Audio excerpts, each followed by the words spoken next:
Excellencies, distinguished delegates, ladies and gentlemen, as we still await for the arrival of the President of the Republic of Indonesia, His Excellency, Mr. Joko Widodo, and all of our ASEAN leaders, we thank you for your patience.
Excellencies, distinguished delegates, please rise. And please welcome the President of the Republic of Indonesia, His Excellency Mr. Joko Widodo, and all ASEAN leaders.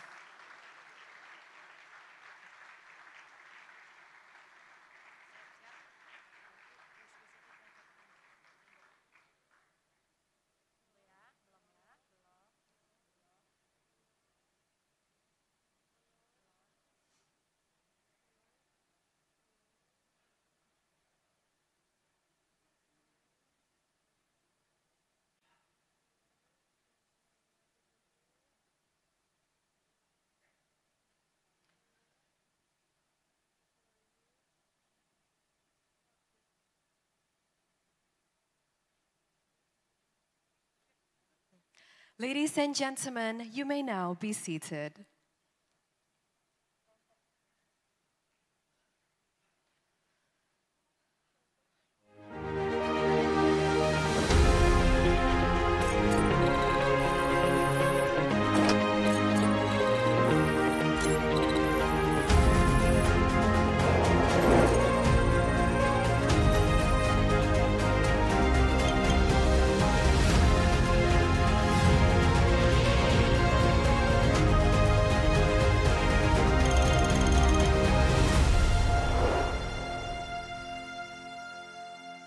Your Majesty, Excellencies, distinguished guests, ladies and gentlemen, welcome to the ASEAN-Indo-Pacific Forum, the implementation of the ASEAN Outlook on the Indo-Pacific, a flagship event organized by Indonesia as part of our ASEAN chairmanship in 2023, and a platform for ASEAN member states and all of our dearest partners from public and private sectors to together promote inclusive dialogue and cooperation. As we welcome everyone, ladies and gentlemen, allow us to extend our profound gratitude and warmest welcome as we present to you a special performance, A Million Dreams, a wonderful display of ASEAN unity that hopes to serve as a reminder to all of us that together we stand, our world, our dreams, our future.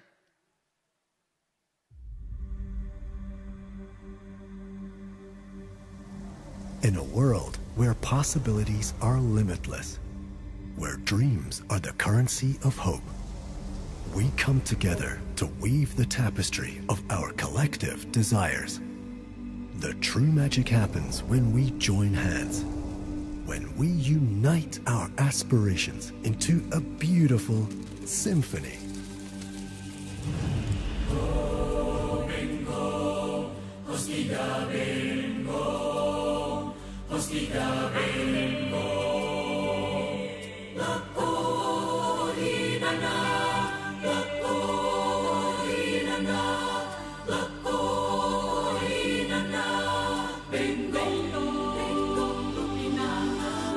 I close my eyes and I can see the world that's waiting up for me, that I call my home. They can say it all sounds crazy. Who can live in the world that we desire? 'Cause every night I lie in bed, the brightest colors fill my head. A million dreams are keeping me awake.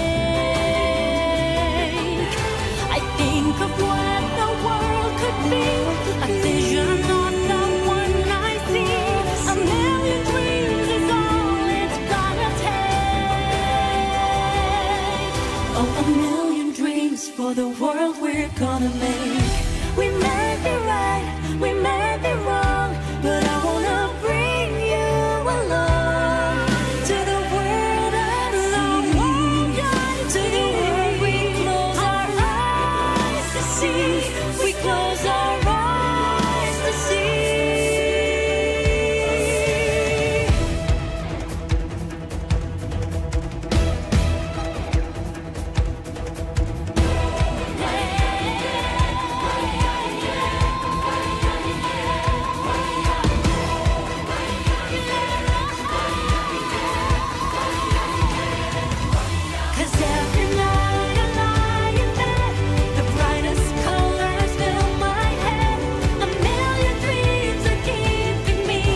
Let us give the biggest round of applause for A Million Dreams.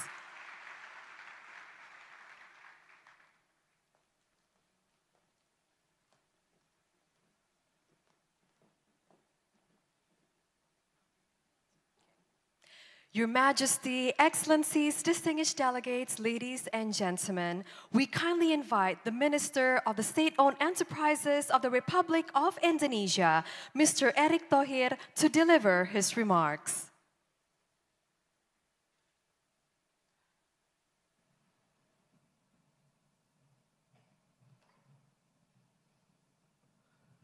Good afternoon.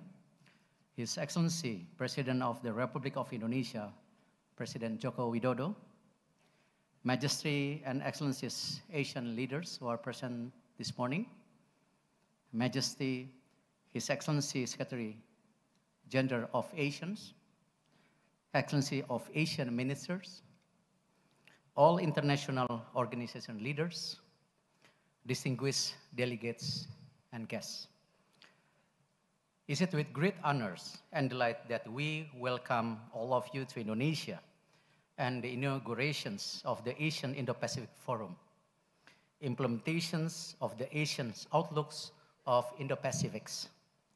Today, we stand at a moment of opportunity, a moment of responsibility. We gather to construct a future that is more connected, more prosperous, and more sustainable for the Asian and Indo-Pacific regions. The ASEAN Outlooks on the Indo-Pacific becomes a part of our efforts to strengthen regional cooperations and promote more sustainable development. As we assume that ASEAN chairman's this year, we are inspired by the ASEAN Outlooks and the President Joko Widodo's leadership to make ASEAN a true epicentrum of the growth and keep peace, security, stability, and also prosperity in the Indo-Pacific. It is the spirit that we are here today. This forum is a part of ASEAN chairmanship in 2023, serve as a platform for constructive dialogues and advance of inclusive and concrete collaborations between public, private, and state-owned enterprises. We will involve in leader talks, panel discussions, and business matching with a focus of 3 essential areas: green infrastructures and resilient supply chains, digital transformations and creative economy, as well as sustainable and innovative financings. In the face of complex global challenge, Indonesia government, through our state-owned enterprises, actively collaborate with global partners to address issues across various sectors. For example, by forming strategic alliance to build a battery value chain ecosystems, cooperating and expanding connectivity and digitalization across the regions, and participating in regional infrastructure development. This example represents the transformative power of regional cooperative for the collective progress of the Asians and Indo-Pacific communities. This is our sincere hope. The discussion and the engagement in this forum will be inspire a new partnerships, strengthening existing relationships, and generate innovative solutions to the challenge we are facing today. Thank you for attention, and I extend my warmest wishes to productive and successful forum. Thank you once again. Thank you, Your Excellency.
Your Majesty, Excellencies, distinguished delegates, ladies and gentlemen, it is only with the greatest pleasure and honor that we shall invite to the stage the President of the Republic of Indonesia, His Excellency Mr. Joko Widodo, to deliver his remarks.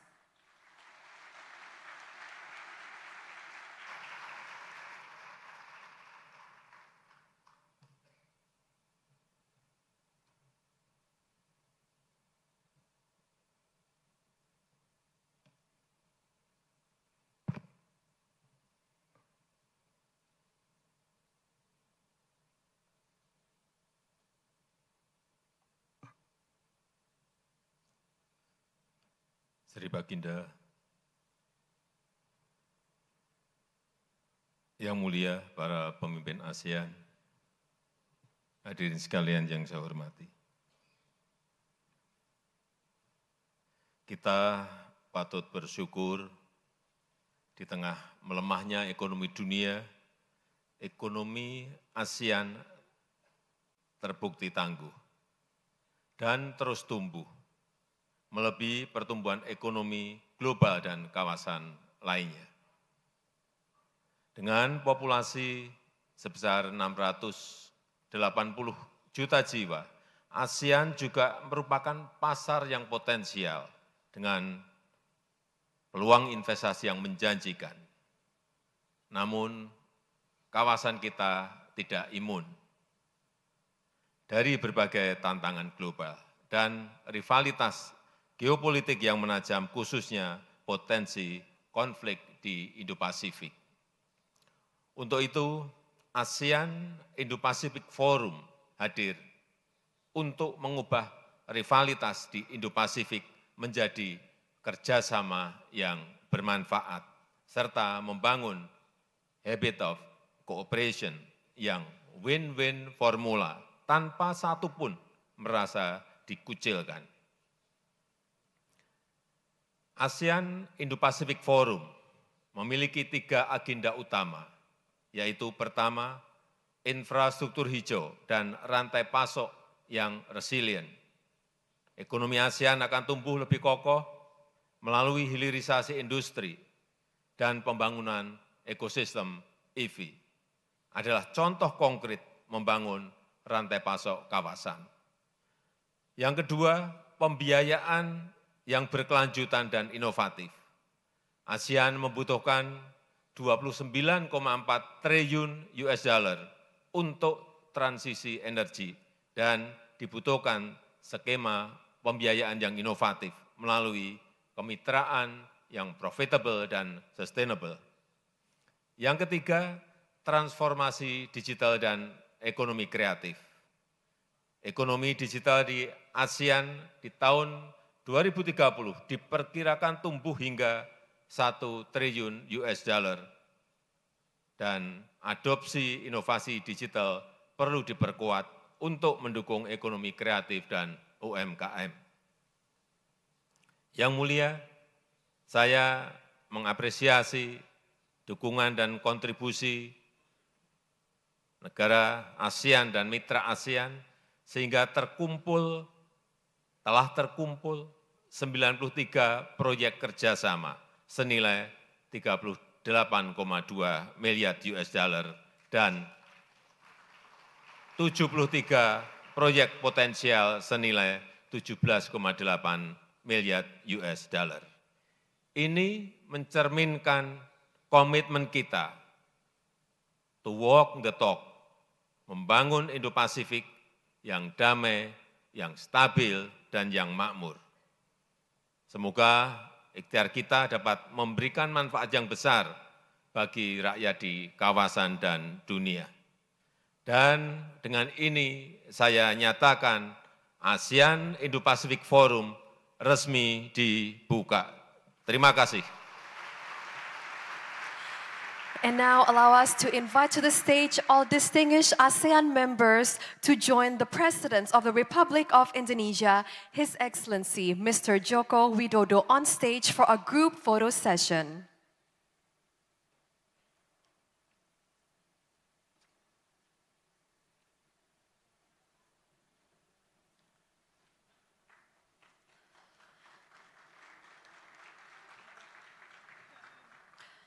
First, the formal pose. Allow us to do a countdown in 3, 2, 1.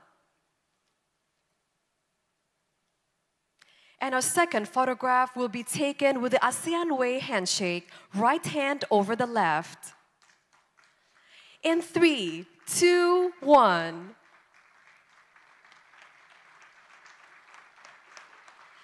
Thank you very much, Your Majesty and all excellencies, and the Presidents of the Republic of Indonesia and all ASEAN leaders. Kindly proceed to Ballroom 1 to explore the exhibition. We kindly welcome and invite the Presidents of the Republic of Indonesia and all ASEAN leaders to explore the exhibition located in Ballroom 1. The exhibition showcases inclusive, innovative, groundbreaking, and collaborative ideas and projects that reflect the spirit of ASEAN as the epicentrum of growth. Ladies and gentlemen, as we've come to the end of our opening ceremony of the ASEAN-Indo-Pacific Forum, we'd like to kindly inform that all participants that our first plenary session on the subject of general outlook on the region will begin at 2:15 p.m. in this very ballroom.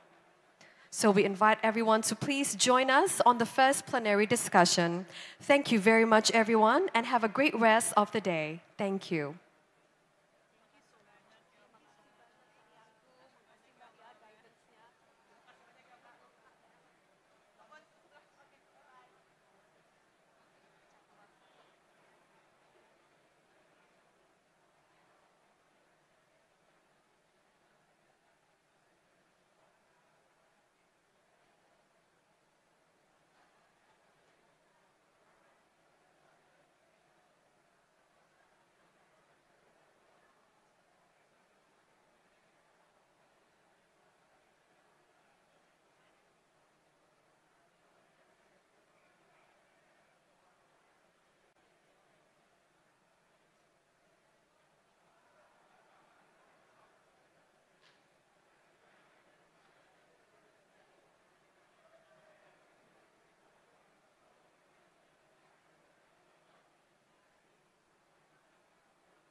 Excellency, this is a very good cooperation for the ASEAN because we have enough nickel and batteries to supply the ASEAN requirements. So I think the cooperation in the future for the EV batteries and EV ecosystem will be very beneficial, not just for the ASEAN region, but for the entire Asia-Pacific region. If you have any... Yes, we will have one standard, Mr. President. So as you can see, we have the battery swapping system so that the motorcycle can easily swap Excellencies, the distinguished guests, ladies and gentlemen, as our first plenary discussion will begin at 2:15 p.m., we'd like to invite everyone to please enter the ballroom and please be seated. Thank you. Kind of a business cooperation to have this kind of infrastructure of the EV ecosystem. Thank you. Thank you very much.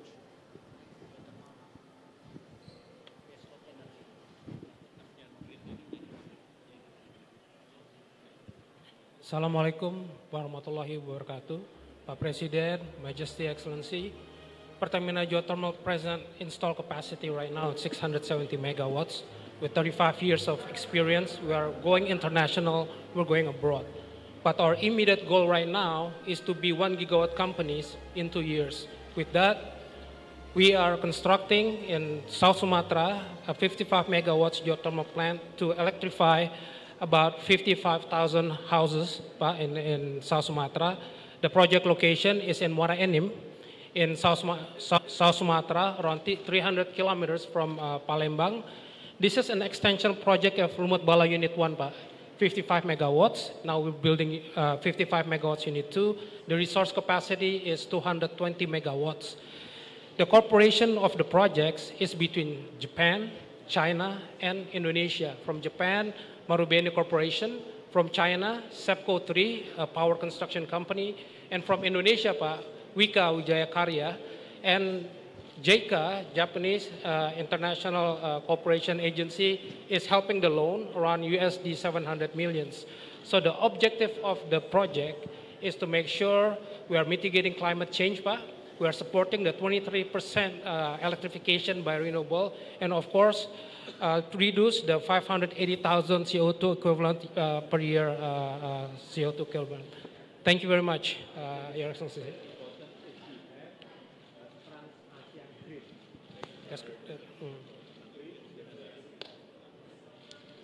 Thank you, Pak. Thank you. Thank you. Selamat siang, Bapak Presiden.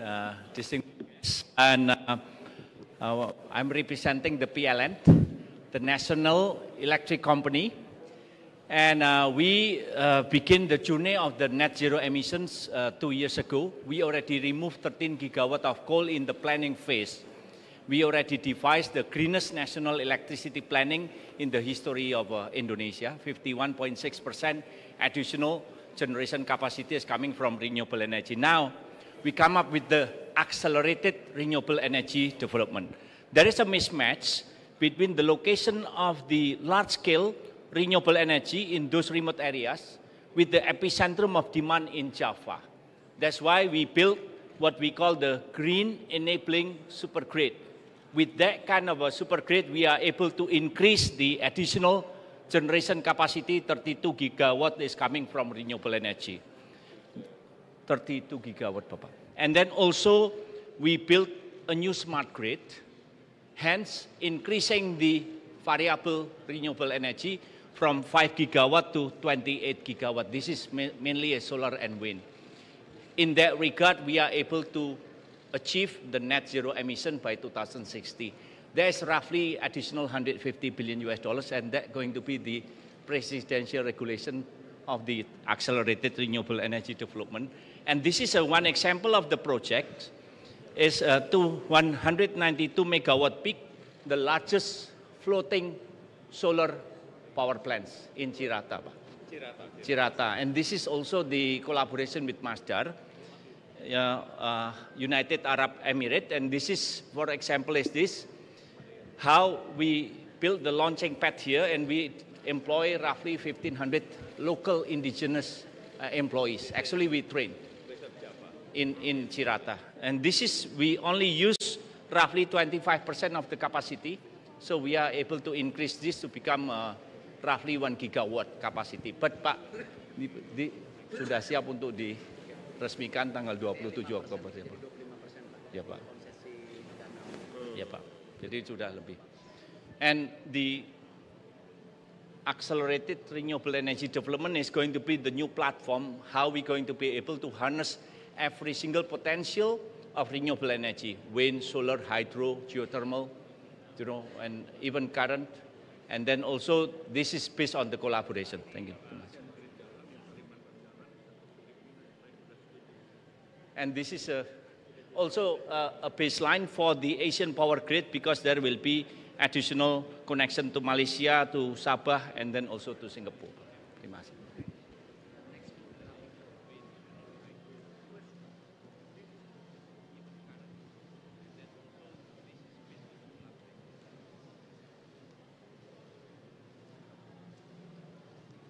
Should we start? Welcome to Banga Indonesia Showcase, Your Majesty and Excellencies, Mr. President and senior leaders. BRI is the largest ultra-micro and MSMEs banking group in Indonesia. So here, UMI was aimed to serve the underserved of about 45 million ultra-micro customers in Indonesia. And we are giving access to banking services for bankable and feasible businesses, as well as providing empowerment programs in accordance with the customers' bankability and feasibility, in the hope that they can be lifted up and becoming commercial customers. To reduce the operational costs and risk of serving the ultra-micro segments, we implement the Senyum Mobile. So these Senyum Mobiles is platforms for pipeline management as well as loan originations. With that, then the approval process of loans can be lowered to only 1 day.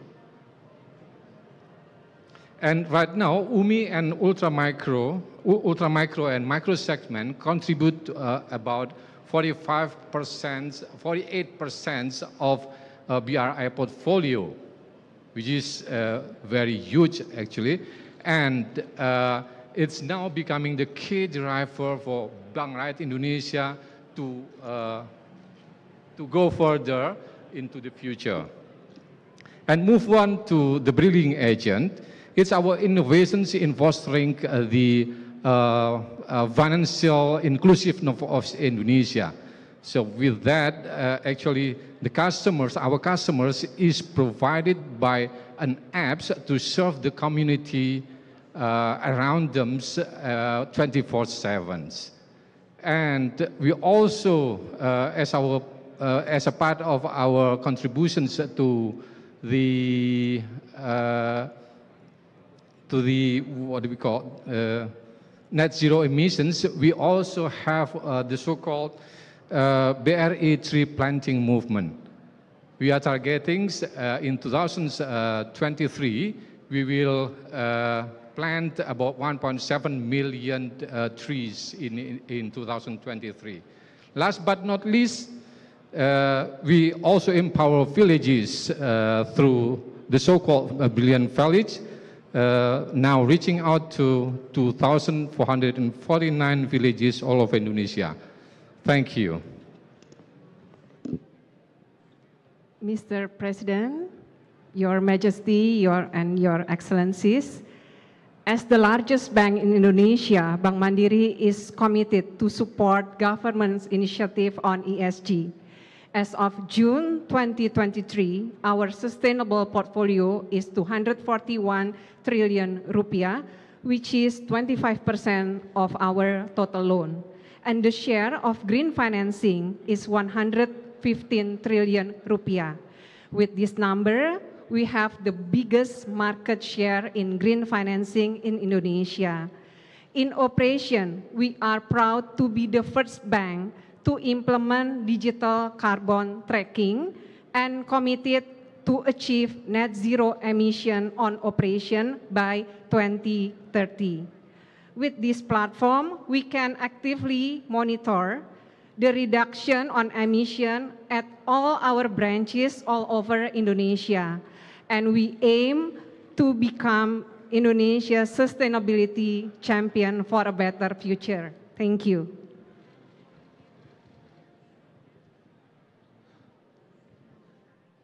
Bapak Presiden, Your Excellencies, Your Majesty, welcome to the blue and green booth. My name is Donnie, I'm the Vice Chairman for Standard Chartered Bank for ASEAN.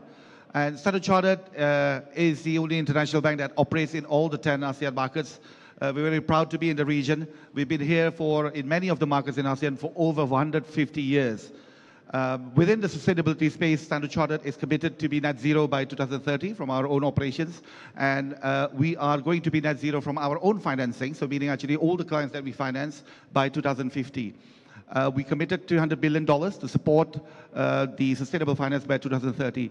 For ASEAN, we are also basically leading actually the Glasgow Financial Alliance for Net Zero for the JETP, Just Energy Transition Partnership, $20 billion for Indonesia and $15.5 billion for Vietnam as part of the private sector sort of financing. Some of the projects actually that we have done here, the PLN CEO, Pak Darmo, actually has mentioned about Cirata, the largest floating solar panel in ASEAN. We lead the financing for that. And as you can see over here, actually we are this is going to be the largest actually in the whole of Southeast Asia and second largest in the world. We are also financing the largest power plant in Vietnam, in Hua Hai.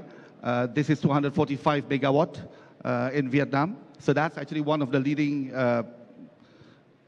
renewable energy process that we have actually across ASEAN. The other point, Prime Minister, we are also setting up together with Temasek and SGX and our colleague here from DBS, the first Asia's carbon trading exchange with climate impact exchange in Singapore. So that's obviously a big thing actually now that the voluntary carbon market actually has risen. Last but not least, just to highlight to you, we have been the mainstay partner for many of the governments, Thailand supporting Thailand's issuance of 1.9 billion sustainability bonds, as well as supporting the largest sustainability bonds in local currency for the Republic of the Philippines in peso, $350 million. We are committed to Southeast Asia. Basically, we are here for good, and we will continue to keep our commitment actually in promoting sustainability in ASEAN. Thank you. Your Majesty, Your Excellencies, good afternoon. Welcome to DBS booth. DBS is the largest bank in Southeast Asia, and we're strongly committed to sustainability. As a bank, we have done more than 60 billion of Sing dollar in terms of sustainable financing, and we are internally committed to go to net zero, similarly to Standard Chartered, in all our financing to 2050. In DBS, we map out the 9 sectors that creates a lot of emission, like power, auto, mining, shipping, and all that. And then we work on a path to net zero, and we track the pathway to get to net zero for these industries. In DBS Indonesia, we are trying to position ourselves to be a transition partner for our customers to work together on green solutions, sustainability-linked solutions, as well as transition loans. Some examples that we have done, we're the financial advisor for Indonesian Investment Authority, INA, helping them with the energy transition mechanism. We finance TBS Energy for a purchase of a medical waste management firm in Singapore. We have done for the ESG financing, the S part of it, we have done a social working capital loan to e-fishery, which is an aquaculture startup, and we help to make a better livelihood for the prawn and shrimp farmers. We also work on a green loan for State Grid Corporation of China, in working with PLN to do advanced metering infrastructure in Jakarta. So these are some of the green loans we have done, and we look forward to working with everybody to make the world a better place. Thank you.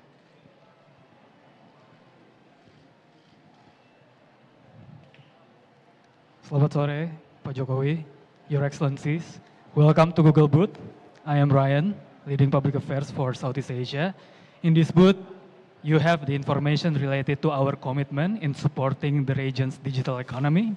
We focus on 2 key areas. One is on physical infrastructure, where we invest on subsea cable to make sure the internet connection in Indonesia and Southeast Asia faster. And also on the cloud region to make sure the digital transformation in businesses, supporting the businesses to grow. And we are also focusing on workforce, making sure digital literacy for all individuals in Southeast Asia becomes very, very advanced. And the region's digital economy is on track to reach $1 trillion by 2030, driven by e-commerce, travel, food delivery. So we are on track on that, but digital inclusion and awareness on environmental social governance remain like a hard work that we need to work together. And in Google, we have helped over 60 million individuals on digital skills, and we will continue to advance like the digital literacy in Southeast Asia. Thank you.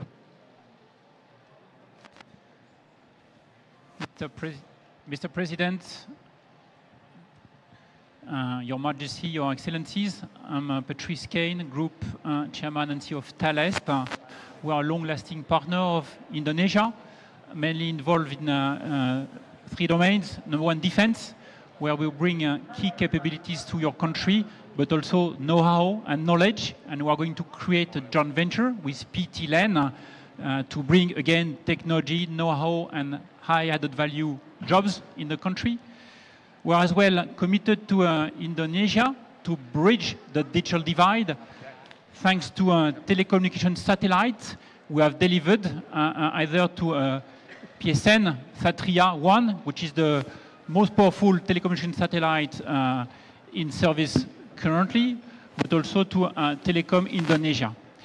And last but not least, we ambition to be a partner of IKN, the new capital, to bring some unique pieces of technology, typically a digital ID wallet, cybersecurity features, digital security platform powered by AI to make this new city one of the safest cities in the world. And last but not least as well, unmanned traffic management to enable taxi drones, for instance, to as public service for each and every citizen of this new city. Thank you very much.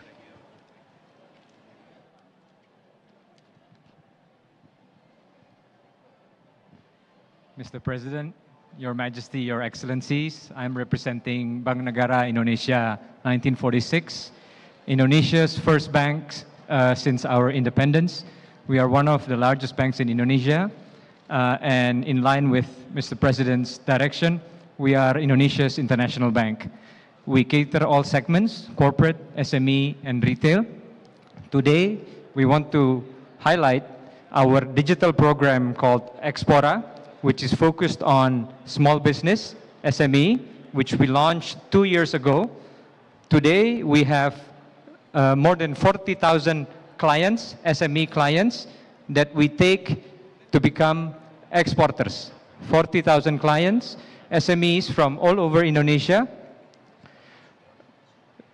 which we serve through 7 Expora hubs across Indonesia, west to east, and we bring them through our business matching into the international market. Going forward, we have at least 10,000 new SME clients that we will take into the international markets. What we do is we help the SMEs from the financing, training and education, digital system, cash management, and business matching. Thank you. Welcome to Telkom Indonesia, Mr. President and Excellencies Leader ASEAN. To support digital transformation, Telkom has built 170,000 kilometers fiber optic from Sabang till Merauke. We have covered around 98% of population. This is the submarine mobile map for global connectivity. And for the digital platform, we have established data center focused on implementing sustainable and grid infrastructure. Now, we are building the hyperscale data center Batam in collaboration with Singtel, Singapore Telecommunication. And this is we have 30 data center all around Indonesia and overseas. There are Singapore, Hong Kong, and Timor-Leste. We are open to collaborate in any potential partnership to expand the data center market. Thank you.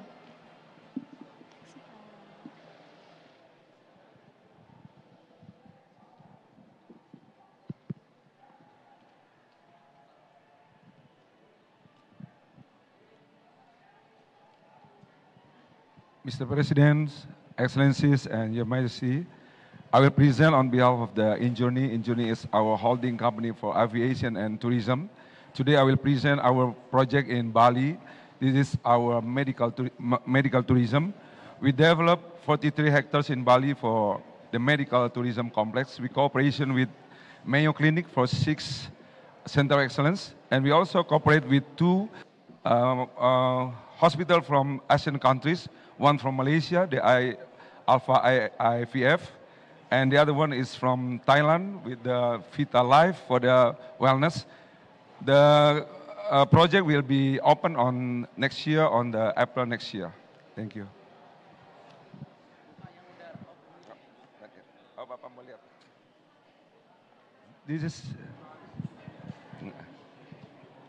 This is now the project, Pak.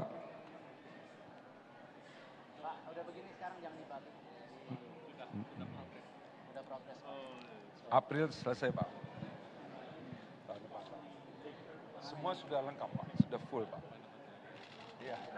Ini rumah sakit, Pak. Ini yang main, Pak.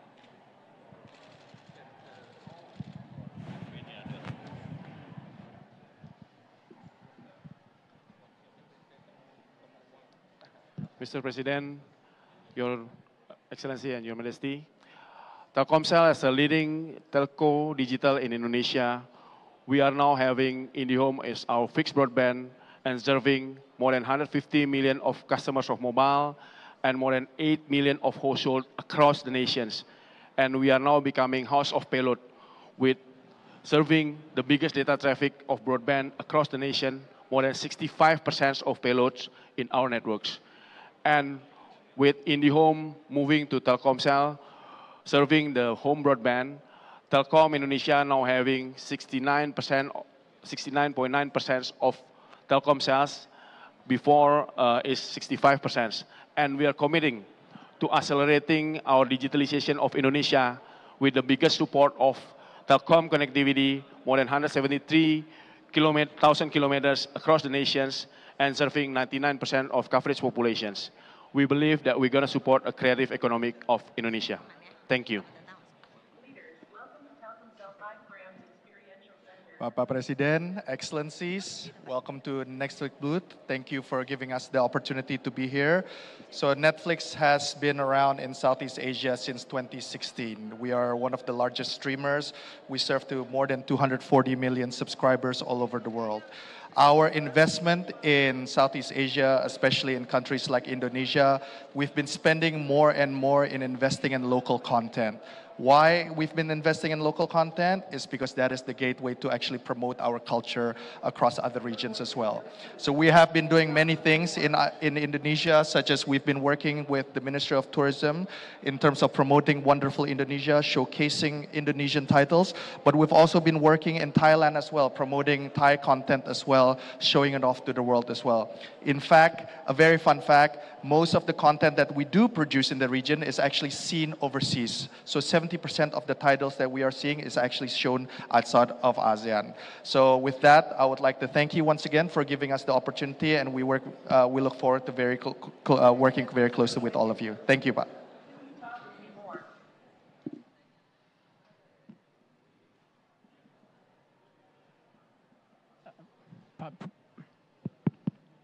President, Excellencies, I think we're somewhat different from the other exhibitors. What you see are corporates, and here is the British Chamber of Commerce in Indonesia. We've been here for 45 years, and we regard ourselves to some degree as facilitators or enablers or multipliers of British business and Indonesian business that are here in Indonesia. The British business community has created more than 3 million jobs in Indonesia. It's working very, very responsibly across a wide range of sectors. As a chamber, we work very closely on the transition and upskilling and capability growth of education, for example. We'll be working with the IIF in London next month also. And many of our companies across all the sectors, you've heard from Standard Chartered, in the energy transition sector, in the FMCG sector, we are supporting the growth and development and progression towards net zero. And finally, we are the coordinating chamber across the ASEAN community for the British businesses in the region. So very much supporting Indonesia as a hub and the goal of integration across ASEAN. Thank you.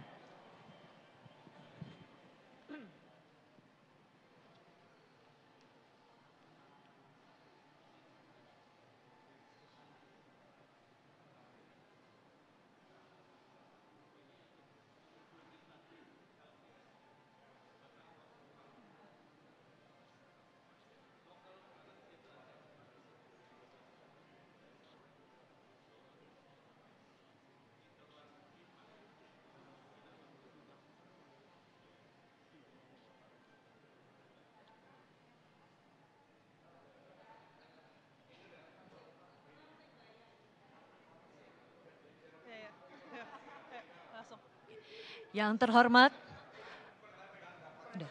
Presiden Republik Indonesia Bapak Joko Widodo. Assalamualaikum warahmatullahi wabarakatuh.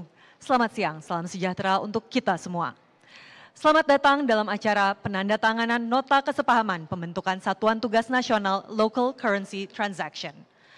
Kerangka kerjasama Local Currency Transaction atau LCT merupakan salah satu kesepakatan dalam Leaders Declaration KTT ASEAN ke-42 di Labuan Bajo yang bertujuan mendukung stabilitas ekonomi dengan mendorong penggunaan mata uang lokal dalam transaksi bilateral antar negara ASEAN. Pembentukan Satuan Tugas Nasional ini melibatkan 10 lembaga negara dan kementerian. Selanjutnya, Bapak dan Ibu pejabat penandatangan dokumen, kami persilakan untuk menandatangani dokumen yang telah disiapkan.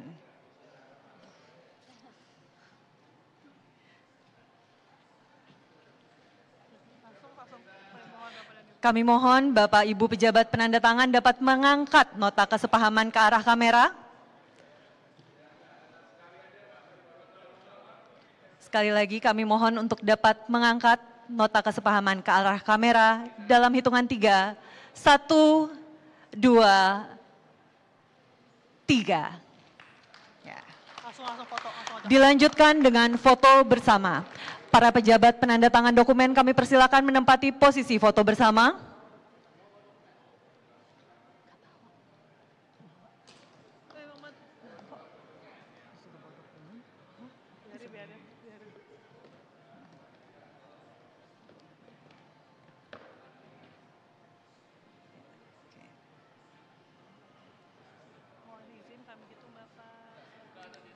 Mohon izin kami hitung Bapak. Siap. 1, 2, 3. Sekali lagi. 1, 2, 3. Hadirin, dengan demikian, usai sudah penandatanganan nota kesepahaman pembentukan Satuan Tugas Nasional Local Currency Transaction. Selanjutnya, Presiden Republik Indonesia berkenan meninggalkan tempat acara. Sampai jumpa di lain kesempatan. Wabillahi taufik wal hidayah. Wassalamualaikum warahmatullahi wabarakatuh.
also in agriculture. So what we have done in order to capture the best minds and to foster business government cooperation, we have created over 20 centers for the fourth industrial revolution, each center having its specific tasks. For example, one center looking at the application of artificial intelligence in agriculture. And I'm very pleased to announce, and this is just a development of the last months, that we have opened and announced a center in Malaysia, and we also announced last week a center for the fourth industrial revolution in Vietnam, and I think there are some others in the making. In order, with the objective to make sure that this region really captures the advantages of the fourth industrial revolution. And it's not just artificial intelligence, it's blockchain, it's quantum computing, and so on. So those are the four contributions which are very specific and through which we can play a complementary role to the other multilateral organizations. And I'm very pleased to see that I'm here in the presence of two of my board members of the Board of Trustees of the World Economic Forum, Ajay, just recently nominated to the board. Thank you very much, Klaus. You mentioned about this Industrial Revolution 4.0. I'll come back to you on that particular topic later on. So now let me turn to Watanabe-san. Thank you, Basri. And I think my role today is bring a perspective from ASEAN and from this region. In this year's ASEAN chairmanship in Indonesia, I see there is a leapfrogging in governance, especially in the field of health and education. Both are the core element of governance and long-term development. In health, Minister Budi Sadikin has brought market attention in healthcare service by setting an accelerator to deal with COVID. For education, Minister Nadiem Makarim, the co-founder of Gojek, knowing that human capital development is a key for the long-term growth, totally changed the way students learn, teachers teach. The result is that Indonesian youth are becoming motivated and healthier. This type of public-private coalition building, which comes from President Joko Widodo, his innovative mindset to appoint these talents in such core ministries doesn't often happen. There are, of course, no one-size-fits solutions to tackle global challenges, health issues, education, and digital transformation, climate change, energy transitions. But now here in ASEAN and Indonesia, as the chair of ASEAN this year, we are seeing new models of public-private partnership, a new ASEAN way, so to speak, in making an innovative solution. Indonesia is just an example. Indonesia has shown that they are not afraid to introduce drastic reform amid crisis and growth, which bring a new ASEAN way of innovation with a good partnership, with a strong leadership. ERIA is here in Jakarta, working closely with all ASEAN partners precisely in supporting these important initiatives to address challenges across the region. Just last month, we launched a new center. We call it ERIA, Digital Innovation and Sustainable Economy Center.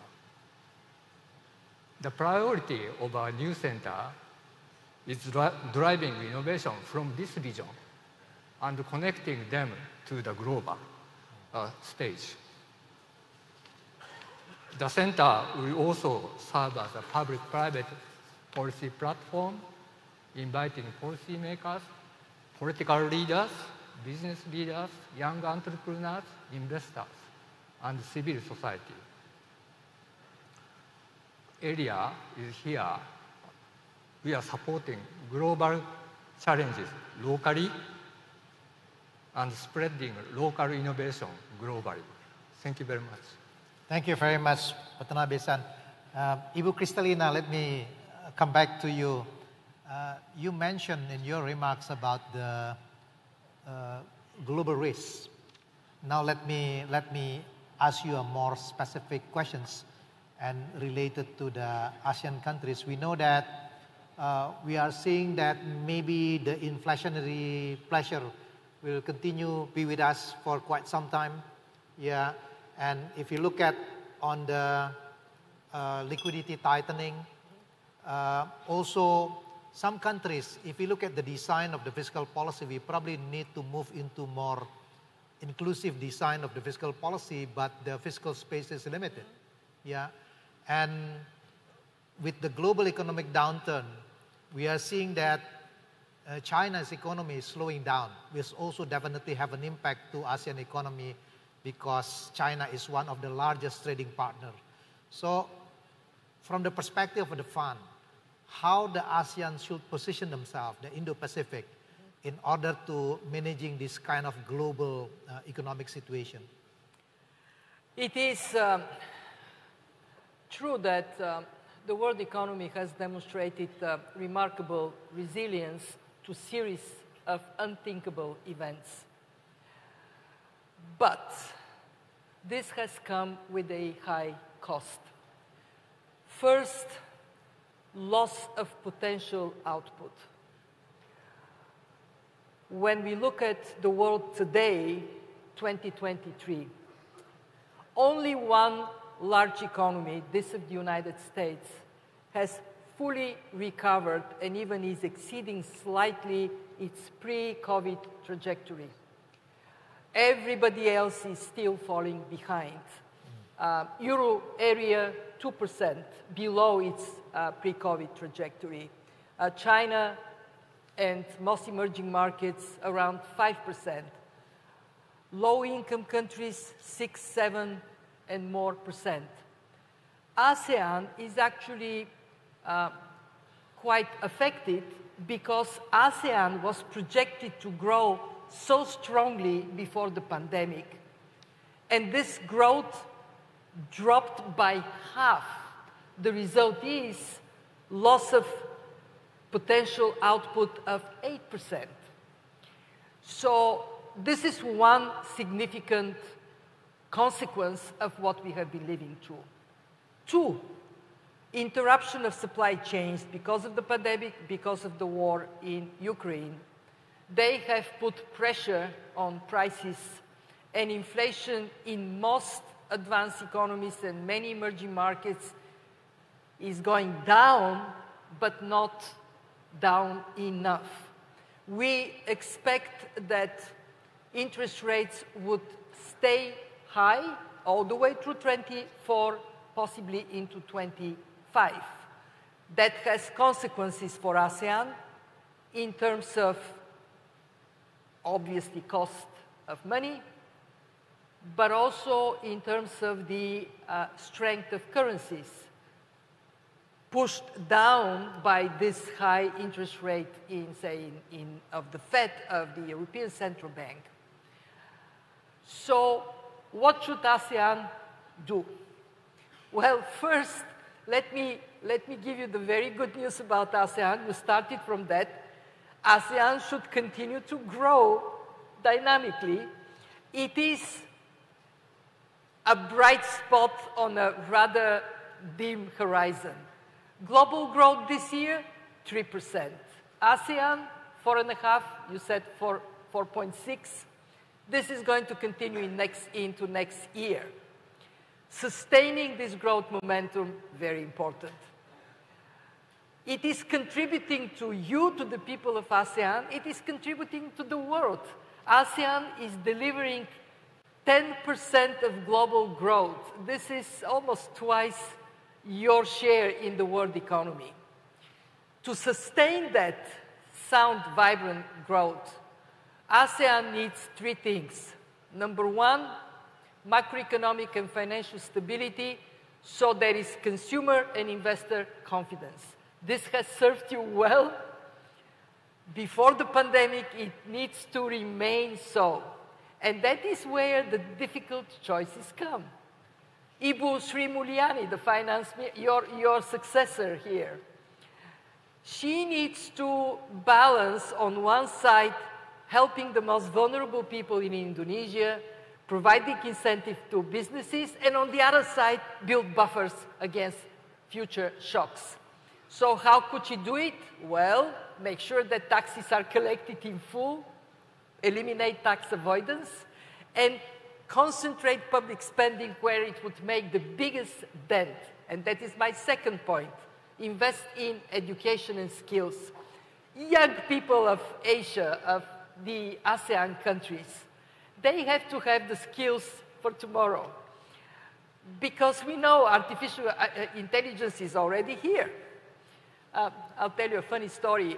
My family gave me a present for my birthday, painting designed by Chatib. Interesting painting. So we are already looking into which are the skills that would be most effective. It looks like not the lowest end, not the highest end, but everything in the middle. Invest in the digital connectivity. There is no future without it. That has to be done. And of course, invest in the green economy. But my most important message to ASEAN is speak loud and clear of the need for international cooperation. No one is better suited than you because you embrace diversity. You have unity based on diversity. So I would finish by saying, for somebody like me, I sit in my office, the world economy is full of problems. I get on a plane, I come to Jakarta, and I am so uplifted by ASEAN. So my message to everybody here from the ASEAN countries, I love you all. Thank you. Thank you, Kristalina.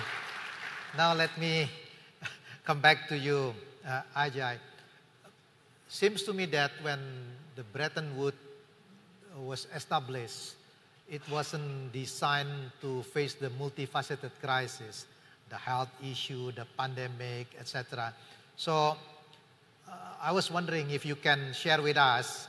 I understand that the World Bank is working on its way through an evolution process that I understand aims to transform the 78-year-old institution. So can you give us a status update on the process, touch on your version, and help us understand what ASEAN can expect in the future? I'm glad you asked me a different question. I didn't know how to follow up on that one, right?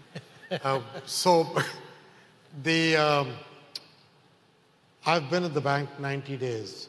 And before that, I spent a few months during the nomination to election process, traveling around the world. And I picked up a couple of messages very clearly. And the first message was that the idea that you can somehow segregate poverty and the fight against poverty from climate change and the fight against climate change, or from pandemics. You know this well, you co-chair the pandemic fund. That you can separate that from poverty, or you can separate fragility and conflict from each of these, or food insecurity. I think these are all seriously intertwined crises. And therefore, the nature of the challenge ahead of society has multiplied in its complexity by the nature of the intertwining of these crises. That's the first kind of message that comes across very clearly. The second message that comes across is that the institutions that were built for purpose 75 years ago, that purpose has evolved and changed, and the institutions need to evolve and change with them. It's not that they don't do great work every day. I was in a mangrove sort of plantation yesterday in Indonesia, and if we do this right as a country and the institution of the bank, we can get to really transform the way mangroves are developed and organized here, such that not only do you create the better forest cover, but you also help the livelihood of people living in those plantations. Now, if you do that well, then Indonesia is contributing a global public good by virtue of what it's doing with mangrove plantations, which is absolutely where we should go. So there is all this going on. There's good work every day. Stunting effort in Indonesia, education in Vietnam, there are examples across the place. The point is, all that makes sense, but more has to happen and differently from the way we were doing it till now. So I guess we're going through an evolution process. The G20 has pushed hard for the multilateral development banks and the international organizations to adapt and change to this requirement. I will give you 4 buckets of thoughts where we are. The first bucket is redefining the vision and mission of the bank. I think the progress made on poverty reduction over the last 30, 40 years was impressive around the world. Most of it came from generating jobs. During the pandemic, that job generation engine slowed down and reversed. And in fact, poverty alleviation reversed in many parts of the world. ASEAN is an exception, which has come out of it well, but many parts of the world are seeing an increase in poverty, not a reduction. So the reality is that we have to go past poverty, and we have to incorporate climate and pandemics and fragility and food insecurity into our lives. And so the mission, the vision of the bank will be to create a world free of poverty, but on a livable planet. And by livable planet, we include all these other dimensions.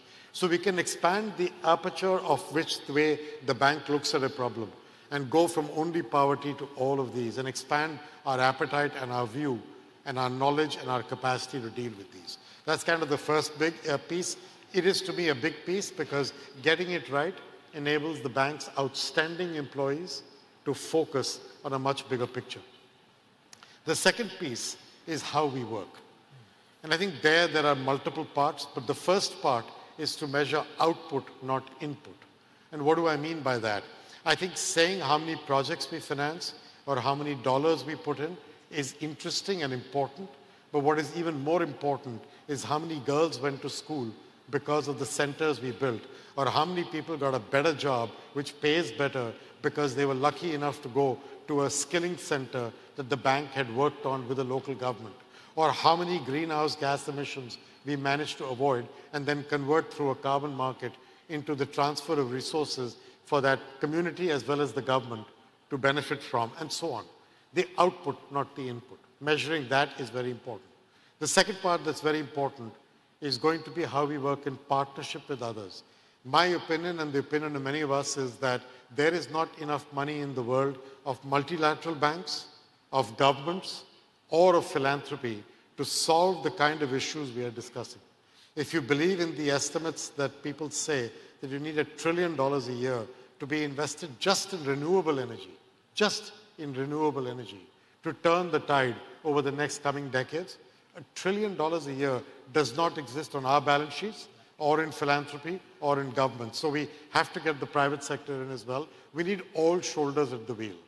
So to give you an example, a few days ago, we announced a partnership with the Inter-American Development Bank that we would work on 3 issues together in Latin America. The Amazon and all aspects of the Amazon. Reforestation, but importantly, looking after the communities in the Amazon. Second, dealing with the challenges of climate adaptation in the Caribbean, which is severely stressed by what is going on. And third, digitization and its benefits for governance and education in Latin America. Now, if Inter-American Development Bank and the World Bank get together, that's two shoulders at the wheel. And like that, we need to work with the Asian Development Bank, the African Development Bank, as well as, most importantly, with the private sector as well, to bring this money in. So there's a series of things we're trying to do in our approach to partnership, which we hope will bend the curve over the coming years. And then I'd say the last and not the least of this has to do with capital and the adequacy of capital.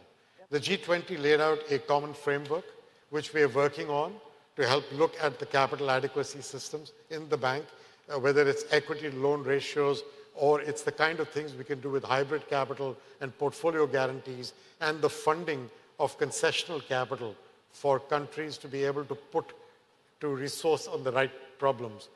All those are part of what we are doing. We're going to look to our donor nations and philanthropies to now put their shoulder to the wheel to help us build up this capital buffer.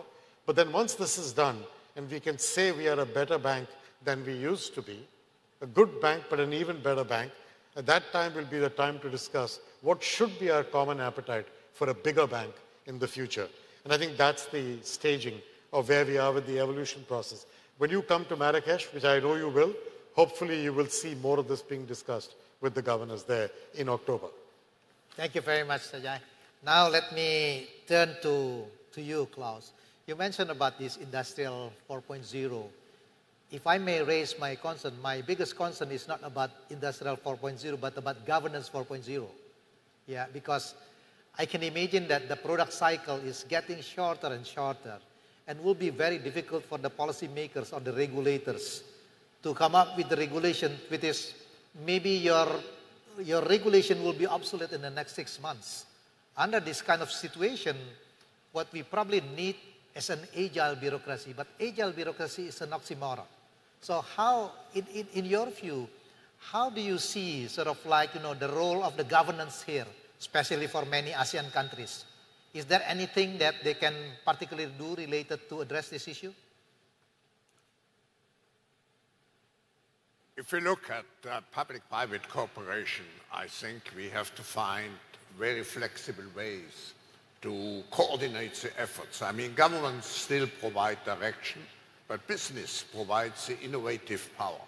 And I would argue that long-term, with all the importance of capital, we move from the era of capitalism to the era of talentism, which means that the key competitive factor will become innovation, and not anymore low cost or the availability of capital. Of course, they are necessary, but the decisive factor will be the innovative capacity and power of a country. And here, of course, ASEAN has a great privilege. It has a youthful, entrepreneurial, it has a young generation. And I have met here so many young entrepreneurs. I'm very impressed. But I would add one other thing.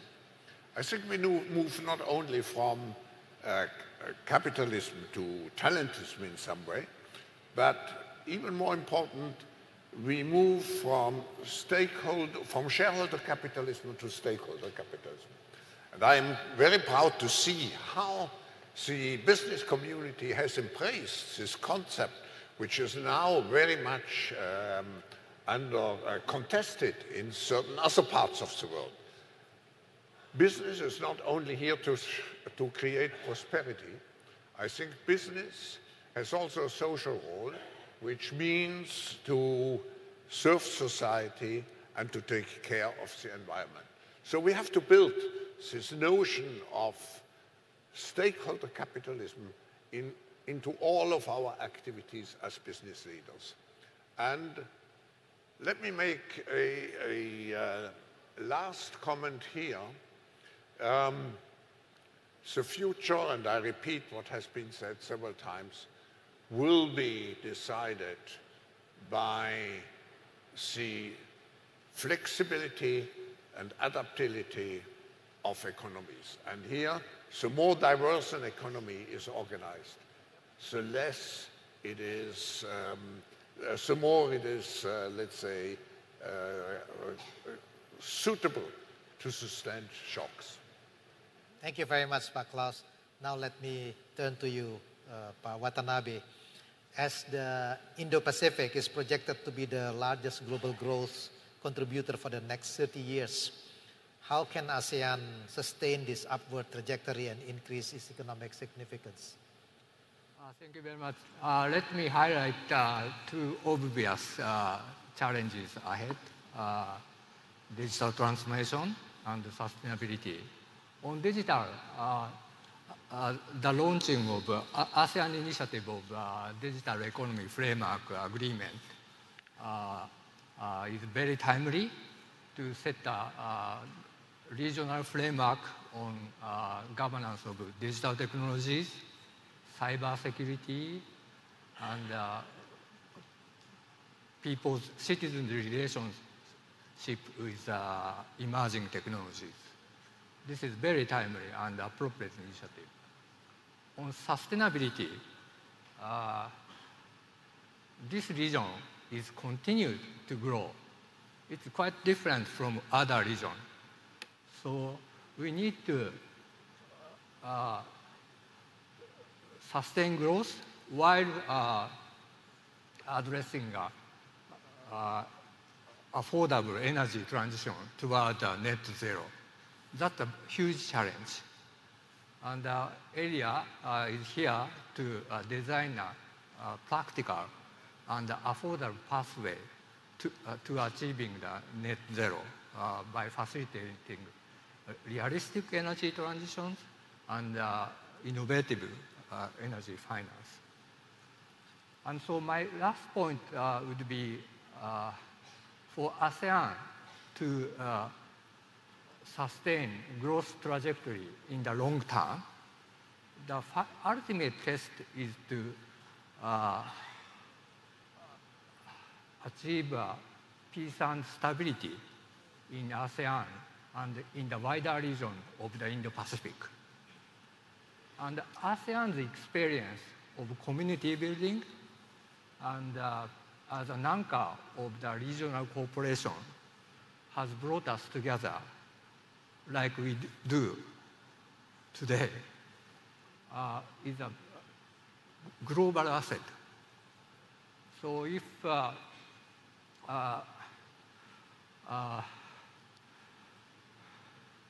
ASEAN's basic principle of mutual trust and mutual growth and mutual respect can be a key principle for cooperation in wider region of Indo-Pacific.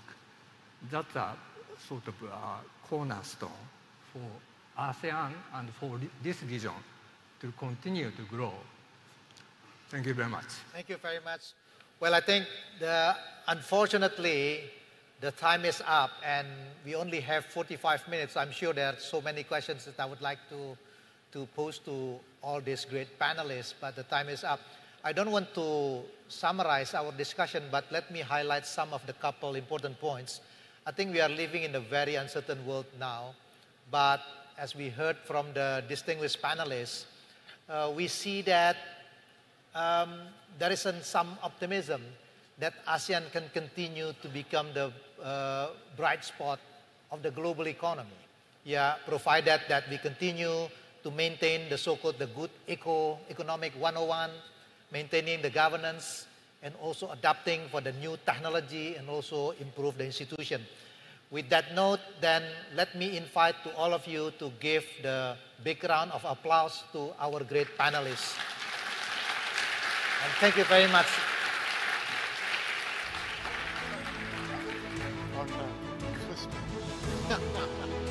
Thank you very much to our dearest moderator, Bapak Chatib Basri, the former Minister of Finance of the Republic of Indonesia, for wonderfully moderating this illuminating session with our wonderful speakers. We'd like to thank our speakers for extending your great knowledge and expertise with all of us. And distinguished guests, ladies and gentlemen, without further ado, on to our next session. please allow me to invite to the stage Mr. Arshad Rashid, the chair of ASEAN Business Advisory Council, to deliver a briefing on ABAC's programs and their linkages to AIPF and the Indo-Pacific. Let us give Mr. Arshad Rashid the biggest round of applause.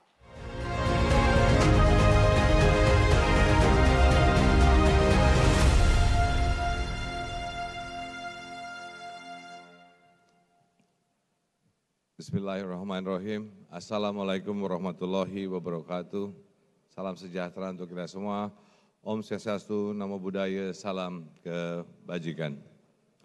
Excellencies, ladies and gentlemen, thank you for having me here. I have only a short time for this briefing session in which I will share my thought based on my ASEAN point of views. ASEAN businesses are observing the dynamics and developments of the Indo-Pacific, where ASEAN is the center of this area. I have traveled to many dialogue partners countries, and they are very much interested in engaging more constructively. There are some thoughts I believe are crucial to align in different sectors in between ASEAN and Indo-Pacific. First, we have massive potentials towards enhancing our digital economy and facilitating cross-border data flow. The Indo-Pacific is the world's fastest growing region for internet adoptions and digital connectivity between people and businesses. Our region has been ambitious in our goals for economic co-creations, encouraging our private sectors to take on a bigger role in the development of our telecommunications infrastructure, maximizing our digital opportunities. Just yesterday, we, the ASEAN Business Advisory Council, or ASEAN BAC, just launched the ASEAN QR Code to build the business ecosystem in supporting the cross-border digital payment. We wish to expand this to more Indo-Pacific countries. Second, we have a growing young and educated population that will enter the workforce with more advanced digital skills. Partnered with the initiative taken by Indo-Pacific members to facilitate knowledge and technology exchanges, to drive our future generations holds the necessary skill set and the resources to drive our industry to a new level. Because of our progress, we are well the way towards the more advanced world. The cooperation focusing on human talents is crucial, and the enhancement of social, cultural development that put people-oriented solution must be the key. Third, the Indo-Pacific, and especially with ASEAN members, hold some of the world's greatest potentials for renewable clean energy and high-quality carbon credits.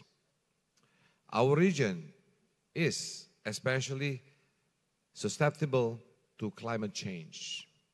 However, we have an incredible capacity to contribute to the supply of clean energy solutions such as solar, wind, and geothermal power, as well as contribute to the supply chains of electric vehicles.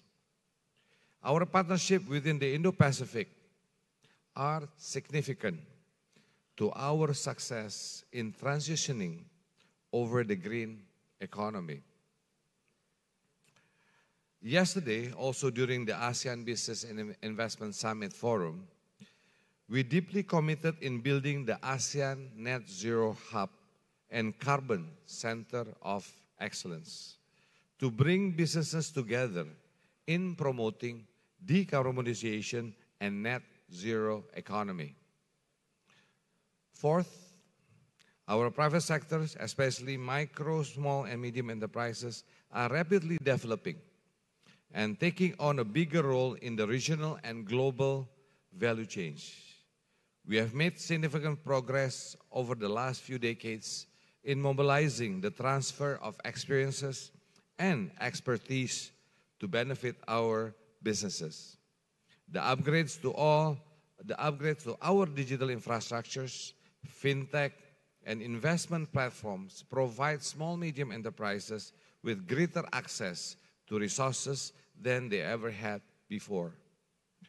MSME must be the priority of cooperations within the Indo-Pacific conversation. We highly appreciate the commitment of the Ministry of Foreign Affairs and Ministry of State-Owned Enterprises for hosting this ASEAN Indo-Pacific Forum, meeting businesses and governments to talk about this important region.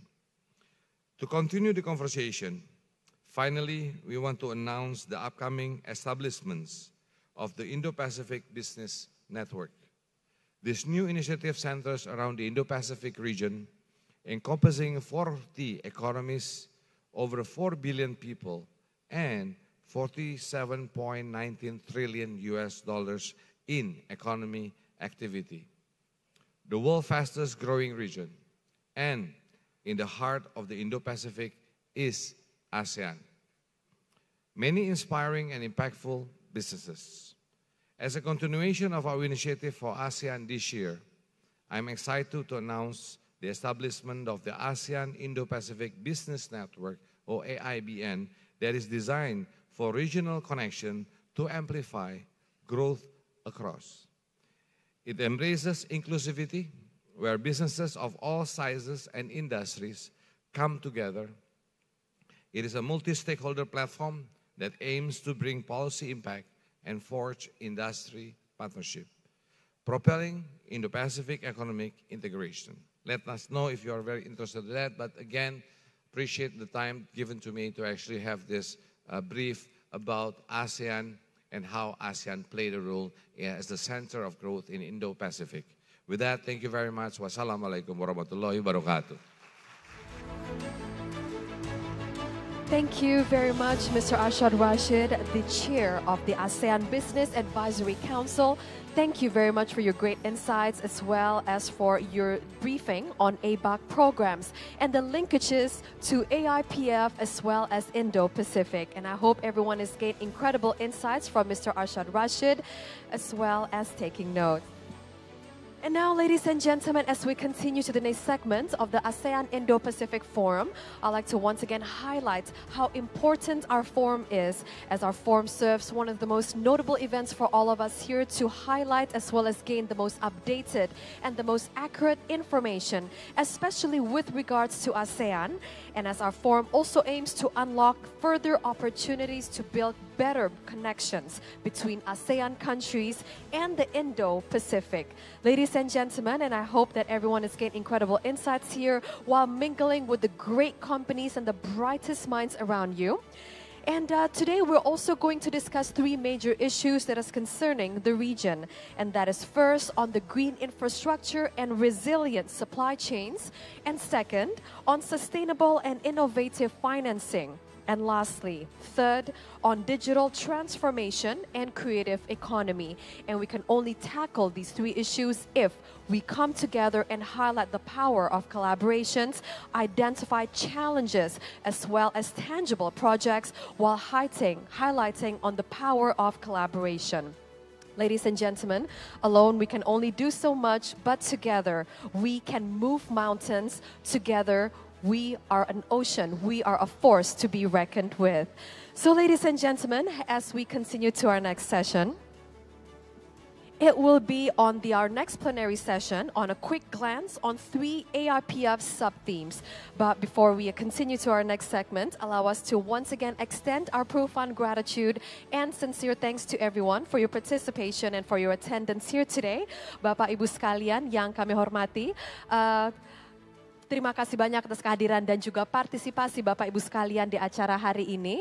Dan selanjutnya kita akan mulai ke sesi plenary discussion ketiga. We're going to continue to our next segment, and that is to the next plenary discussion on a quick glance on 3 AIPF sub-themes. So without further ado, allow me to invite our moderator, the chair of ASEAN and UK Business Council and a member of the House of Lords, the Right Honourable Lord Faizi. Let us give him a big round of applause. Thank you very much, and allow me to invite our esteemed speakers, Ms. Marisa Drew, the CSO of Standard Chartered, as well as Mr. Patrice Kane, the CEO of Thale Group, Mr. Ahmad Mazari, the President of Microsoft Asia, Mr. Abdulaziz Alobaidili, the CEO of Masdar, and Mr. Sunarso, the CEO of BRI. And to our wonderful moderator, I trust that the time and floor is yours. Thank you very much. I hope my microphone is working. My name is Ed Faizi. I want to say a huge thank you to the Indonesian Ministry of Foreign Affairs for inviting me to moderate this important panel full of massively distinguished speakers. It's going to be a fantastic discussion and a bit of a future gaze into what the world, ASEAN and Indonesia might look like thanks to the technologies and financing represented on our panel. I'm lucky enough to be the chair of the UK ASEAN Business Council, which is the leading UK-based organisation that seeks to grow trade between Southeast Asia and the UK. And the UK, as you know, is the newest dialogue partner of ASEAN and also has recently joined the CPTPP. And it's been brilliant to be here at the ASEAN Business Investment Summit and now at the Indo-Pacific Forum. Let me just introduce the panel in more detail. Although you're sitting in a slightly different order to what it says on my paper. But let's start. Marisa Drew, the Chief Sustainability Officer of Standard Chartered. Standard Chartered has been in Southeast Asia for 150 years. Not you, Marisa, but you have been a banker for 35 years working in capital markets. Patrice Kane, the Chairman and CEO of Thales Group, which is a French company. So you'll see a little bit of British-French rivalry, but actually Patrice is keen to point out that the UK is the second biggest investment area for Thales and in many ways is an Anglo-French company. I'm delighted as well to see Ahmed Mazari, who's the president of Microsoft Asia. Microsoft doing some really amazing work in the digital and artificial intelligence space as well. And I'm pleased to say, just to keep bringing it back to Britain, that Ahmed has a house not very far from where I live in London. And then, of course, we've got Abdul Aziz Al-Abadi, the Chief Operating Officer of Masdar, which is a United Arab Emirates government-owned renewable energy company based in Abu Dhabi. I go out to Abu Dhabi and Dubai a lot, and I know a lot about what you are doing in terms of renewable energy, and we're going to talk about that as well. And last, but by no means least, Sunarso, Pak Sunarso, the Chief Executive of Bank Rakyat in Indonesia, one of Indonesia's leading banks, of course, founded more than 125 years ago. Thank you so much, all of you, for being on my panel. The aim of the panel is to discuss the 3 themes that we've been talking about: sustainable green infrastructure and resilient supply chains, digital transformation and the creative economy, and sustainable and innovative financing. But I hope the discussion will range very widely, and each of our panelists will talk and focus on the things that they are most passionate about. Let me start with Patrice as the Chief Executive of Thales. I'd love to hear a bit about the work that you are doing here in Indonesia, the work that Thales is doing in ASEAN, we spent quite a lot of time before the panel talking about flying taxis. And really that is a metaphor for the future gazing that Thales is involved in, the future technology that you are implementing. Thank you. That's a good introduction for this first friendly question. So indeed, we have been present for many years in this country. It probably started with our defense activity a while ago. And what we intend to do is really to not only to bring, I would say, best-in-class defense capabilities, but as well to bring technologies, know-how. We want to participate to the growth of this country by creating high added value jobs here, and defense is a perfect area to do so, as these countries, as many countries, has sovereignty needs, and they want to more and more to do things in Indonesia, not only to buy things from outside. The second aspect in which we have been involved for years now is space. Space is a fascinating field for young engineers or for young people in general. And typically, clearly, Indonesia is made of thousands of islands. And this creates a huge, I would say, a digital divide issue. So the only way to connect all these islands all together and to bring resilience to sea cables, clearly it's satellites. And we have delivered several telecommunication satellites in the recent past. And the last one, which has been launched this summer, is going to connect tens of thousands of schools and hospitals all across the islands so that they'll be able to be connected to the internet world. Now, as you mentioned, we have other, I would say, ambitions for this country, and in particular, regarding the creation of the new capital, where, yes, we can bring some unique technologies, and one of them is how do we manage the traffic of flying taxis, of, let's say, unmanned flying objects. We are a world leader in air traffic management, but UTM, unmanned traffic management, is even, I would say, more complex, because you have potentially many more flying objects than, I would say, commercial aircrafts. And here again, we have, I say, some unique solution to enable these new technologies, these new services, to come into life, and that's what we ambition for this new capital. But that is, I mean, the new capital is a very, very big subject in Indonesia. It's a very, very exciting project. So what you're saying is there is, to coin a phrase, this incredible kind of blue sky thinking about what a modern 21st century city might look like if you have the opportunity, as it were, to build it from the bottom up. Yeah. But probably we have already started to discuss, again, unique solutions as we start from scratch. One of them is what we call a digital wallet. So how you digitalize your identity. It's already, I would say, in play in some countries. Not everywhere, by the way, also for data privacy reasons.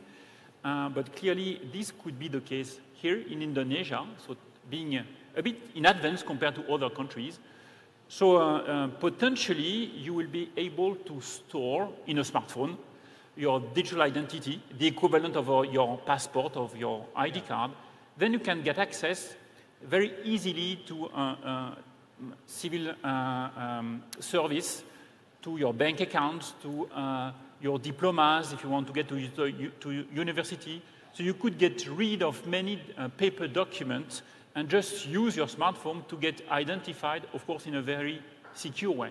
I could tell you were looking for your phone then, just to see if you could hold it up and demonstrate the digital wallet. But that's a very good way of me starting my conversation with Sunarso as the chief executive of Bank Rakyat in Indonesia, which, as I said earlier, established in 1895, one of the oldest ASEAN banks, and a great supporter of micro and small businesses in Indonesia. So as we move to talk about this whole issue of digital transformation, if you could just set the scene about the kind of business landscape in Indonesia, the fact that there are so many small businesses and the challenges they face and you face as providing banking services for them. Thank you very much, Edward. This is really interesting because we are just talking about the space and now down to microfinance. Exactly. Based on our experience among the three key sub-themes, it is clear that the most relevant concern of Bank Rakyat Indonesia, especially in the context of our focus in serving micro and SMEs in Indonesia, especially in the context of our focus in serving micro and SME in Indonesia, revolve around digital transformation and innovative financing. Why? Because we all know that micro and SME is the backbone of Indonesian economy. This segment has over 64.2 million business entities, represent 99.9%, almost 100% of the total business entities in Indonesia. And the most important thing is they employ more than 117 million workers, or 97% of the total labor force is Indonesia. And micro and SME contribute to around 62% of the national economy or GDP. And for your info, that's Indonesian GDP as June 2023 grew 5.17% year on year, which is very, very impressive amid the uncertainty situation that we face today. On particular matter, Bank Rakyat Indonesia is one of the largest banks in Indonesia that has core competence to serve and empower micro and SME.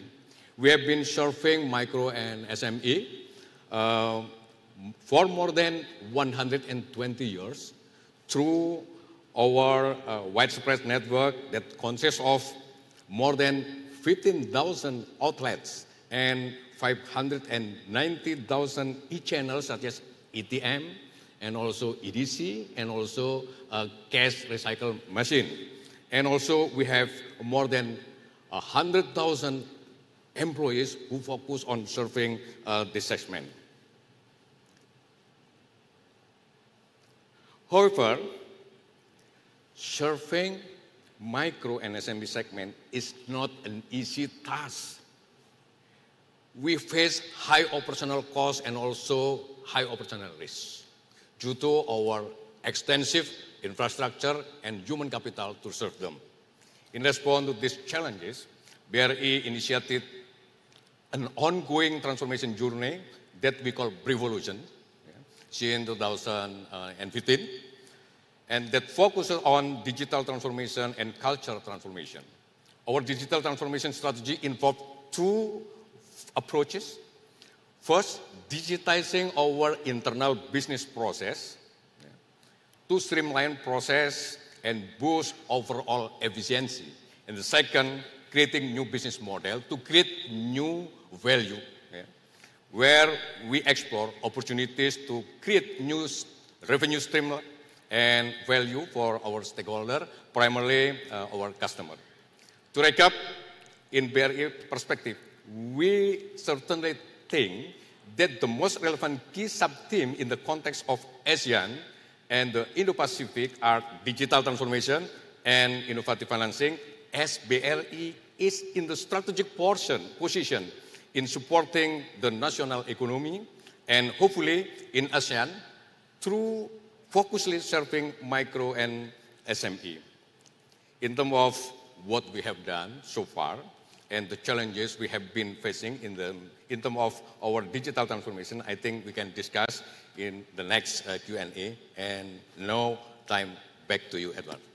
Thank you very much, Sunarso. So what are the challenges you faced in terms of digital transformation? Because there has been an explosion of digital financial services in ASEAN, partly spurred by the pandemic, but also a huge opportunity to provide more services for more people. We talk about digital inclusion, and also reduce the costs of providing services to your customers. Sorry? You can reduce the costs of reducing services to your customers. Yes, I think through digitalization of the internal business process, we can get efficiency in terms of operational costs and also operational risk. Absolutely. Now, you said at the beginning that we'd gone from space and Patrice talking about satellites down to microfinance, and we're going to go from microfinance to big green finance. Marissa, as the Chief Sustainability Officer of Standard Chartered, but also with huge experience of raising money in capital markets, there's no one better to talk about the sort of financial underpinning of how you achieve this just transition, this green transition. There is a big finance gap between what is needed to be done in terms of the physical green infrastructure and how it's going to be paid for. Give us your perspective and Standard Chartered's perspective on that. Sure. So I will actually slightly correct your opening comment on Standard Chartered. We're actually 160 years in the region, which we're very proud of. And we have... I'm never one for detail. Always my undoing. But what's really important about that is that we are, I think, the only global bank that has a footprint presence in every single one of the ASEAN countries. And how that matters and how that can be important to the mobilization of capital is that we, by virtue of this long history in the region, we deeply understand the cultures of our countries, and we can help but not only allow the market to appreciate the individual cultures, but also the shared ambition like net zero. And we can translate that into the attraction of capital to those global allocators. So that's on the one hand is translating the vision and mission and why it's an investable proposition in the region to those global capital allocators at scale. And the second thing that we can do is be the convener of the capital. So a perfect expression of that in this region are the Just Energy Transition Partnerships, where this was born out of COP26, where host governments from the West picked several high-growth developing market countries and partnered up to provide both capital and shared best practice and expertise and lessons learned to help decarbonize at a very holistic and systemic level these countries. And two of the JETP countries so happen to be ASEAN countries, and that's Indonesia and Vietnam. And the role that Standard Chartered has played is in collaboration with partner banks, we've been able to circle matching private sector capital to that is being provided by the host governments. So in the case of Indonesia, 10 billion was committed, led by the US and Japan for the country, and we helped to circle a matching 10 billion. So a total of $20 billion of capital standing by ready to be deployed in the green future of Indonesia. And the same thing again in Vietnam, where we've also played a leading role in convening around 17 billion of capital. So that's a second role we play. A third role that we can play as a bank, and we do play, is to help actually structure the transactions. That's what we do best. We identify the projects, we figure out how to create the structure that will appeal to the market, but we can also identify gaps and crowd in other participants who can be additive to the equation, like concessionary capital that might take certain risks off the table to allow big capital to flow from the private sector. And then finally, I might just touch on innovation.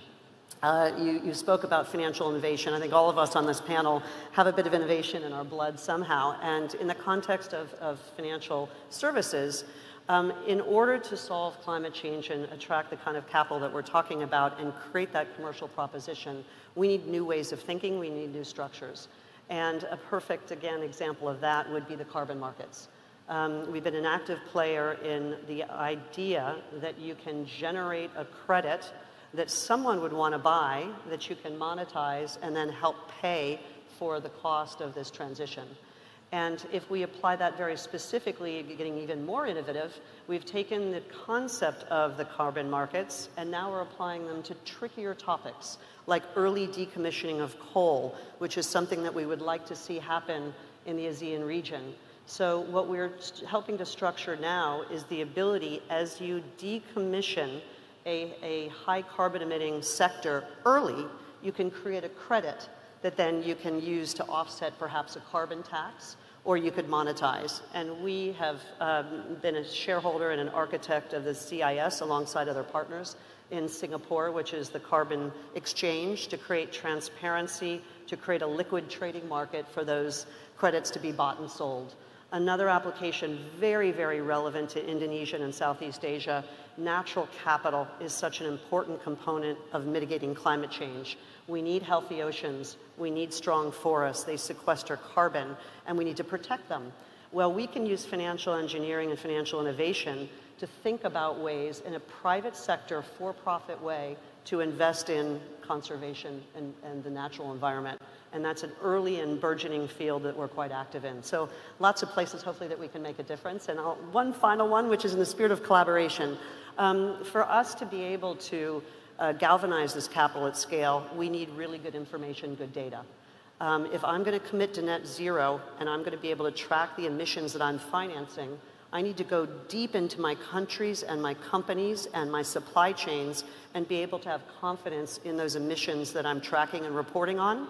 And I'm going to need partners like Microsoft who are using their data platforms to collaborate with us, in some cases to create things like a common good, a platform that others can use, and in other cases to help us in supply chain finance.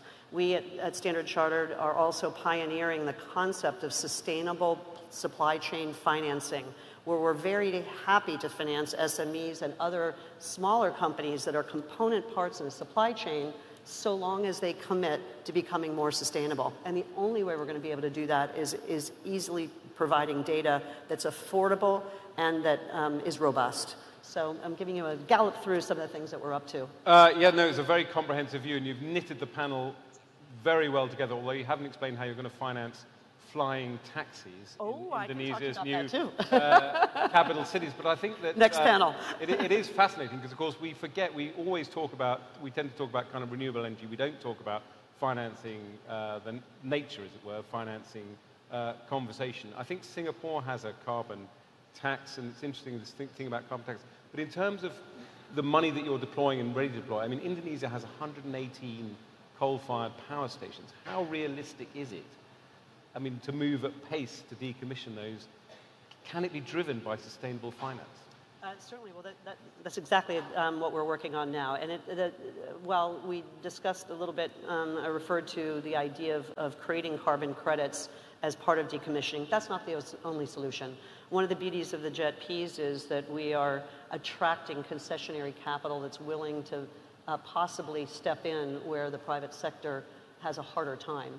And so it's a combination, in the term of art we call blended finance, where you're taking different actors in the same project, structure, or ambition, bringing them together, and they each play a different role to try to create some positive outcomes. So I think a combination of a unique form of capital plus things like the technology around carbon credits can help us get there. But we also need governance to join us, to also say that perhaps we think differently about new coal. Yeah, you need political leadership. Absolutely. I mean, Marissa is desperate to take control of this panel and therefore bring in Ahmed from Microsoft, but I am the convener, so I'm not going to go to Ahmed yet because I want to talk to Abdulaziz from Mazda, who was also listening very keenly to what Marissa had to say for fairly obvious reasons, because you run a company that is a global leader in renewable energy and sustainable development. And I said earlier that having visited Dubai and Abu Dhabi, a bit like Thales, people think about Thales as a defense company. It's much more than that. People think of Dubai and Abu Dhabi as oil and gas. You are actually pioneers in terms of deploying renewable energy, and you're pioneers in ASEAN and in Indonesia in deploying new technologies for renewable energy. So thank you, first of all, for having me here and making this very important and interesting introduction about the UAE. And certainly the UAE is at the forefront of energy transition through their very ambitious energy strategy, which aim, of course, to achieve carbon neutrality by 2050 and cut carbon emissions by 40% by 2030. But companies like us, Masdar, which started in the UAE in 2006, and now become a global player advocating and investing in renewable energy and energy transition solutions, is, I think, a testimony of the UAE's belief and the UAE will to support other nations in decarbonizing their economies and decarbonizing their energy sectors. In Masdar today, we are active in more than 40 countries. We have committed and invested more than 30 billion USD dollars in renewable energy projects across the globe. Our current energy capacity worldwide is in the range of 20 gigawatts. Yet we are targeting to make this 5 times bigger by 2030. So increasing our capacity from 20 gigawatt to 200 gigawatt in less than 7 years. And that's why you see our teams in different countries are very active and very keen in deploying more projects. Just to give context to the people, when we speak about increasing our capacity to 100 gigawatt by 2030, it means every week we have to develop 200 megawatts. This is bigger than the project we are developing here in Indonesia. And we are very proud to be the developer along our partners here in Indonesia of one of its kind projects here in Indonesia. It is a floating solar projects in the Cirata Dam. This is the largest solar floating projects here in the region. But why it is important? Because it solves for an issue of scarce land. You know, we are in Indonesia here where it's not easy to find land to build solar power plants, which take huge areas, of course. But deploying such a solution where you can build a solar power plant on floating on a dam means will unlock a lot of opportunities for Indonesia, but also for the countries here in ASEAN, and helping them in deploying, again, more renewable energy, in transitioning towards more cleaner energy sectors. And we as Masdar are committed to support all the ASEAN countries in taking the next steps. And we are happy to take risks, as highlighted here, and take it to the next step. And so what is interesting about this is, first of all, do you find it easy to finance an innovative project like that? I mean, this is, in some respects, I don't want to put off any investors, but by definition, it's a risky project because it's a pioneering project. Is it easy to raise the money for it? I mean, having partners like Standard Chartered, of course. Marissa just writes the check. Well, it is not easy, and it will require dialogue between all parties. It is a partnership. It's a private-public partnership, right? Will require from the government entities to change their policies, to provide what we call it a bankable environment or a bankable structure for us as developers to come and risk our equity, for us as developers to invite banks to put and leverage and it was a compelling project for you, Marissa. Yeah, we did it. They do. We work a lot with them, of course. They help us in structuring the projects. They help us in deploying, of course, the fund for the project. So it is not easy, certainly. But once you get the first projects across the line, I think it becomes much easier. Okay. Because all the stakeholders get to learn how we can structure a project that tick all the boxes, make everyone have the confidence that this is the right investment, and this is, of course, the right investment for a good cause, but the right investment from a legislation perspective, from economical perspective, and so on. Okay, I want to come back to some of these themes, but I want to talk now to Ahmed Mazari, the president of Microsoft Asia. Obviously, Microsoft doesn't really need an introduction. Everybody knows what Microsoft does. Tell us about the work you're doing in ASEAN, in Indonesia, in terms of digital transformation, which is the other part of this equation, the move to net zero, but also the move to a digital economy. Microsoft must be front and center of that. Yeah, no, thank you. Thank you very much for the great introduction. Look, I'm trying to perhaps connect dots, and that may be useful for us to do. You accurately pointed out to 180 coal-fired plants here.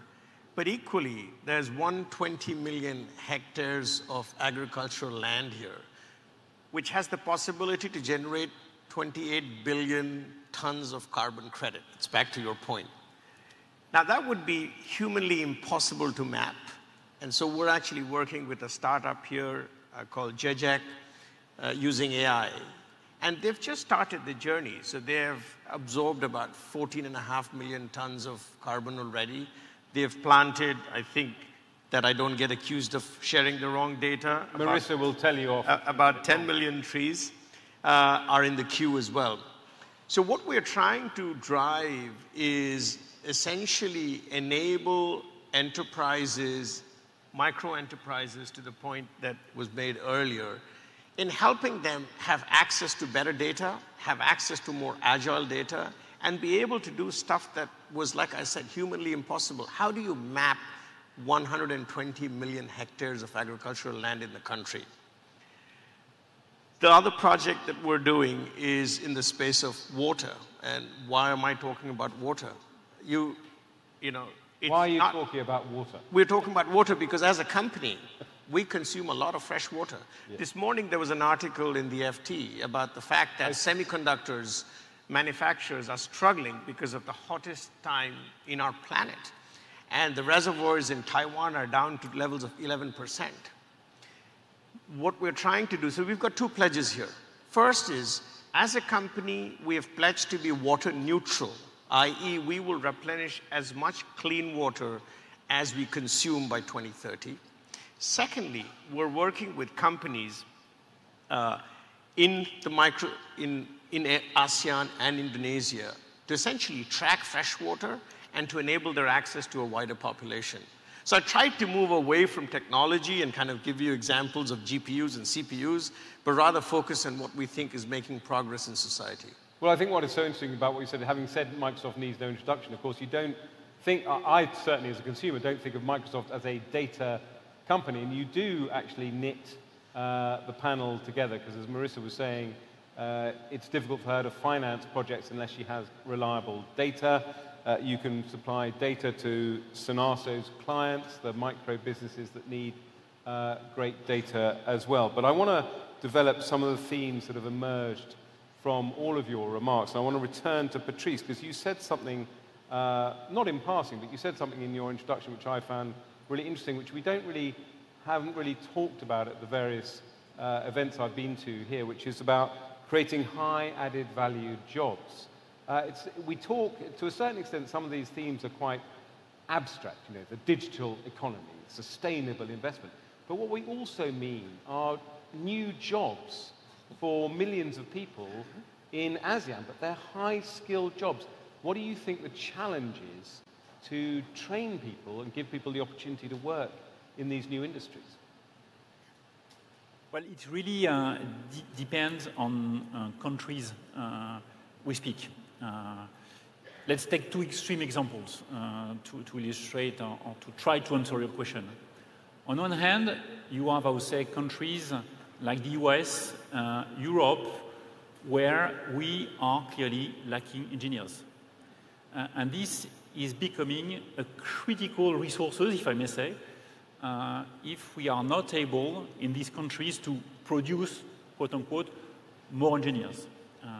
We will still need, I would say, low added value jobs, if I may say, quote unquote, but clearly the high added value ones, technicians, engineers, researchers, we face a huge, I would say, lack of these kind of resources as of today. At the other extreme, let's take India. India produces, again, quote unquote, between 1 million to 1.5 million engineers per year. It's potentially the largest reservoir in terms of engineers, which is, I would say, able to serve Indian needs or Indian companies, but as well many other tech companies in the world. That's why, by the way, either we rely on India in terms of engineering centers, or we, quote unquote, import, sorry to say so, talents from India to other countries. Now, we need to rebalance things. So we need in each and every country to make sure that we produce enough, or we have enough, I would say, engineers, technicians, because we do have many, many added value jobs to fulfill. So for me, it's not a question of offer. The offering or the offers is there. It's a question really of having the right resources to meet all these required jobs, typically from tech industries.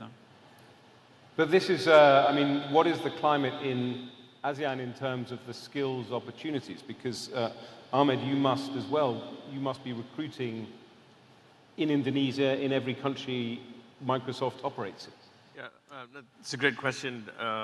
We have approximately 35,000 employees across Asia, and our two big centers for software and research development between India and China. But we're equally investing in the skills of the people in the countries we operate in. So it might be a number that might jump out as a big one, but we have educated 21 million Indonesians in the last 3 years through the pandemic. We took a pledge globally of investing in skills because we believe the biggest impediment for progress and societal inclusion that we've spoken about will be skills and infrastructure. And in the skilling program, what we're trying to also connect is skill with jobs. So just in the month of July, we upskilled 950,000 people across the world in AI, of which 20,000 people have had jobs to the point that Patrice just made. The current challenge I think we're seeing as an industry, as somebody who is looking for employees, is the education system hasn't yet evolved to a point of skilling for contemporary needs. And I think that is the biggest change that we have to drive with governments and institutions.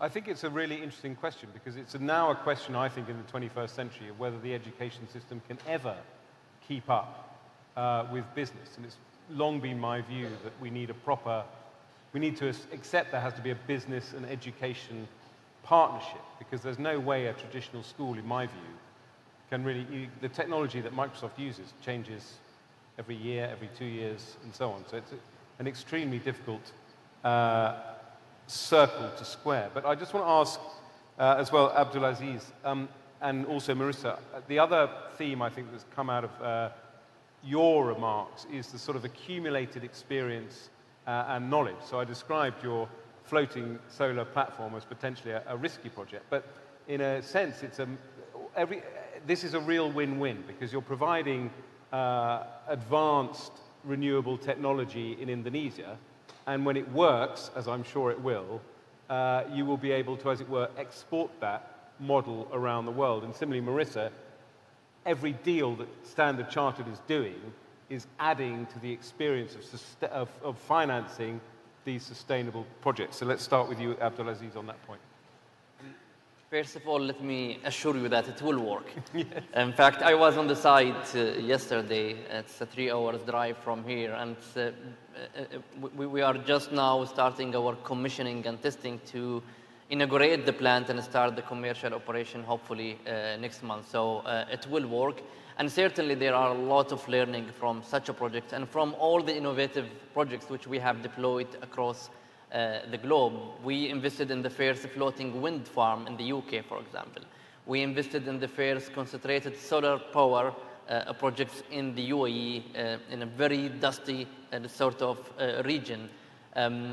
We now deploying electrical storage batteries in Uzbekistan to support the grid and minimize the investment the government should do in the infrastructure related to the transmission lines and so on. And all of this is, of course, accumulated learning that, one, support those nations to unlock further opportunities, and also support us as a developer, right, to export such solution to other nations where they're facing a similar challenge. It also supports us into going to the next step. So now what is next after the floating, for example, solution for Indonesia? We started discussing cross-country projects where we generate in one country and we export the electricity and have the offtake happening in other country. And we believe that such solutions will solve, it will be a win-win for different nations, but will solve a lot of challenges that today are obstacles towards energy transition at specific countries. So knowledge is wealth, and a lot of companies struggle to quantify this, right? But it is really what keeping us going forward. It knowledge is what also makes people and our clients confident to work with us and give us further opportunities to deliver new projects. And Marissa, you're, as it were, you're accumulating knowledge as well in terms of how one finances these projects. And to slightly broaden the point, it's important as well to have a strong regulatory environment here in ASEAN as well to make these investments sustainable. So, touching on a couple of the last comments that were made, first of all, anytime we are financing a new industry or building an asset class, one always starts small, and the first deal is always very hard. You know, you don't know what you're doing because you've never done it before, and you're working your way through it, and you'll hit hurdles, and you knock them down, and you reach the next one, and you reach the next one. But when you get it over the line, then that is enormously valuable information that you replicate. And you not only replicate it, but you do it bigger next time. And to your skills point, the Chirata project is going to create 800 jobs, 800 new energy jobs. Linking that back to your question about skills, yeah. On skills, the inverse of that is the number of people that are employed in the coal industry. So as we seek to decommission coal, we are going to need to retrain those people in those jobs of the future. So we are very mindful as we're providing finance, and we talk about the notion of a just transition. The just bit is ensuring that we are creating these sustainable jobs for the future. So that's always at the back of our mind, thinking, how do we take humans and redeploy them just as we're redeploying capital from brown to green, we're doing the same thing on the job side. Final point I would make is to your question on government participation. The Chirata project is an example. We need to work in close partnership with the government. In some cases, we need to change laws because they don't provide for the type of structure that we need or the type of equity participation. In other cases, it might be facilitating a permitting process so that we can get through the system faster. You know, but these are all the things that you work through as you're working on a project. But the beautiful thing about ASEAN collaboration is not only we talk about replicating it and doing it bigger next time, we talk about using that as a model to bring to another country. And I think that's the power of this collection of countries, because some of the starting points are very similar. Different nuances in each country, but the issues, whether it's coal dependency or what have you, are similar, or topography or those sorts of things. And that's shared value. Yeah, I'm a politician, and I haven't really brought politics into this discussion. I'm not going to, but it is important to remember, you know, and it's you know, interesting coming from the UK. We have our own issues. You know, the other FT article in the Financial Times today is about the water stress suffered by in the UK. So those of you who visit the UK regularly and see it raining all the time, actually, we have to invest in our infrastructure. And politics does get in the way. There's a vote in our parliament this week on whether to make it easier to build onshore wind farms. And it's a traditional political position in the UK to be opposed to onshore wind farms. So politics always, and your point, Marissa, is a really well-made point, because it's not laziness, as it were, that necessarily keeps 118 coal-fired power stations going, and it's not even necessarily the money it costs to decommission. There are real jobs in those industries, and you've got to make that capital, human capital transition as well. I want to Sunaso whether, if Sunaso is able to just comment on how you see, when Marissa talks about changing laws, the climate for starting small businesses in Indonesia, giving people the opportunity, as it were, to pursue their projects in a digital, in the digital environment you're creating?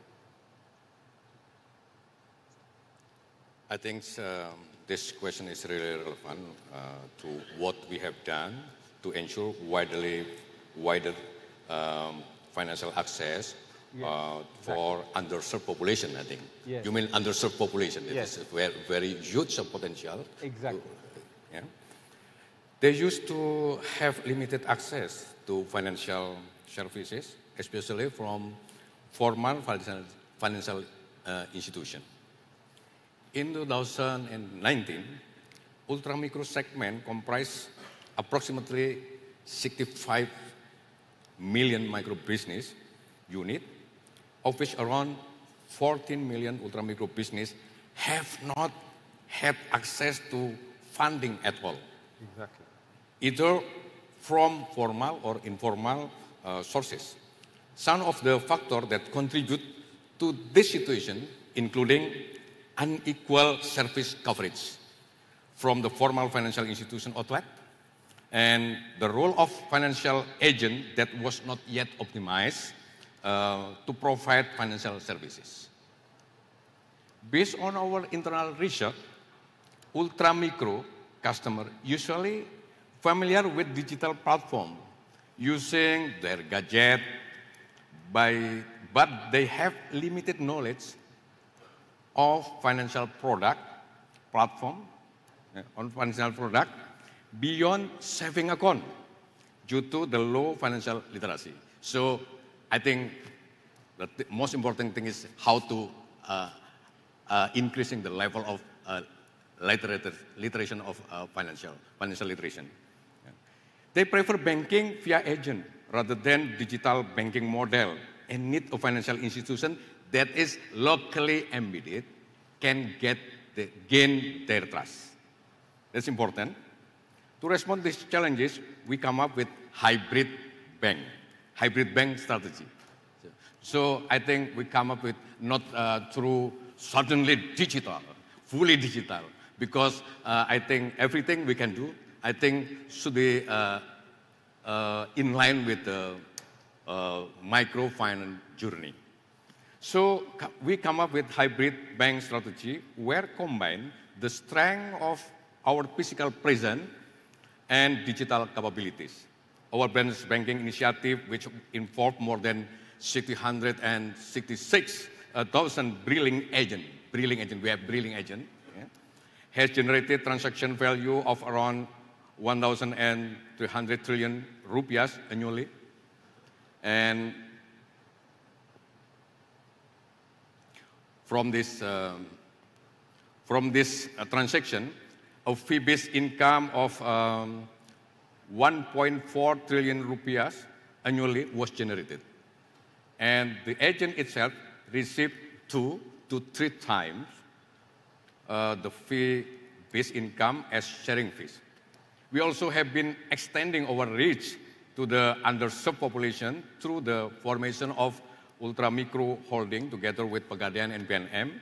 Pegadaian is the largest pawn lender in Indonesia. I think the biggest pawn lender in the world, because nothing in the country, nothing pawn lender owned by state, I think, except in Indonesia.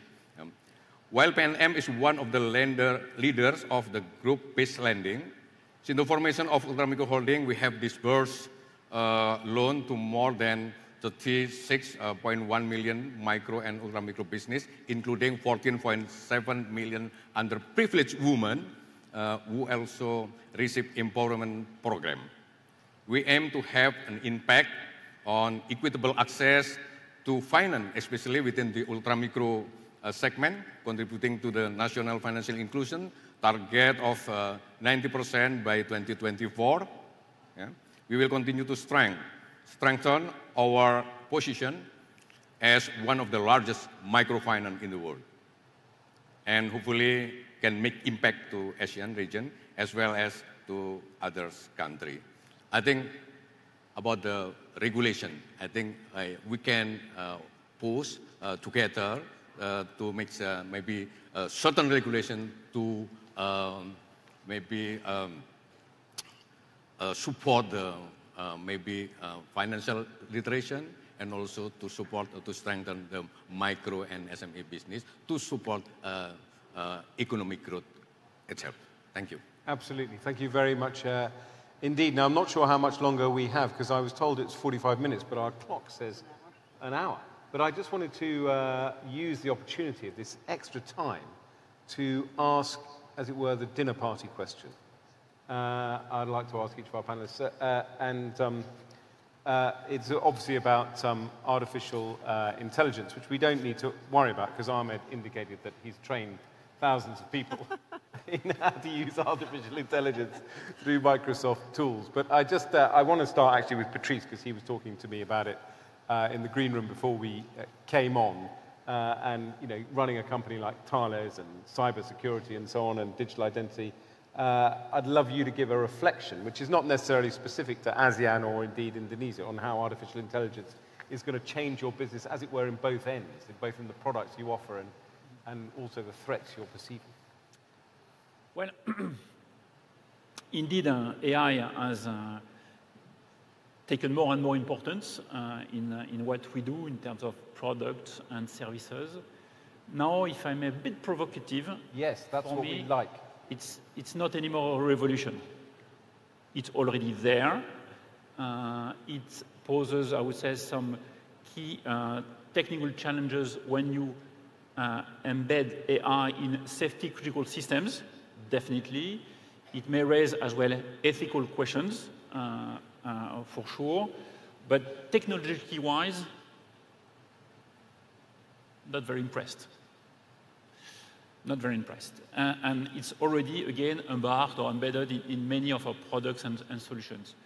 For me, looking ahead, looking a bit further away, the next revolution will come from quantum technologies, what is called the second quantum revolution. The first one occurred 50 years ago. This is the use of lasers or atomic clock, for instance. Now the second quantum resolution is really coming. And if I explain it in simple terms, is how you use, I would say, the properties of the matter at individual particles, like photons, atoms, and so on and so forth, typically to measure things in a much more accurate way. Quantum sensors. I'm not talking about quantum computers. We are not involved in this domain. We may use quantum computers when it will be really available for industries. But quantum sensors, for me, is really much more fascinating, as it is probably short-term, and it will allow us to increase the accuracy of sensors by a factor of, let's say, 100 or 1,000. Well, hold it right there. So I've got to stop going to dinner parties and talking about artificial intelligence. And now when I want to show off, I'm going to talk about quantum sensors. And the first thing anyone at the dinner party is going to say is, well, what is the benefit of accurately measuring something 100,000th more accurately? Give an example. Cancer. Ah. Cancer. You use... So healthcare. Yes. You use, I would say, the most advanced generation of MRI. It measures what it measures. Sorry for the sentence. It measures what it measures. Let's imagine that tomorrow you may measure something with 100 more accuracy. So you will detect things that the most advanced MRI cannot detect as of today. Brilliant. So you will be able to detect diseases that you just don't know, or diseases far more in advance compared to what you can detect as of today. Brilliant. Okay, this is not the Patrice show, though, so we're going to get Ahmed a look in, because you were nodding along. Quantum sensors, is that what we should be talking about now, or...? The topics in the program here about financial sustainability, digital opportunity. I've gone off topic. And what I've gone for is one interesting idea from each of you. So he's set the bar very high with quantum sensors. Yeah. I want to be more pragmatic here. I think about technology evolution as still a very linear progression. While it might sound as if we've gone through quantum. Quantum is still, a generation out. I wish we could predict it. But I think fundamentally we believe that AI could enable many aspects of life where we have deep capacity challenges in the world. Yes. Think about the notion of healthcare. Absolutely. 275,000 mothers die at childbirth, right? And 2.7 million kids die before the age of 5 weeks. They're not even 5 weeks old. A lot of it is just the fact that our healthcare systems are deficient. They do not have the capacity.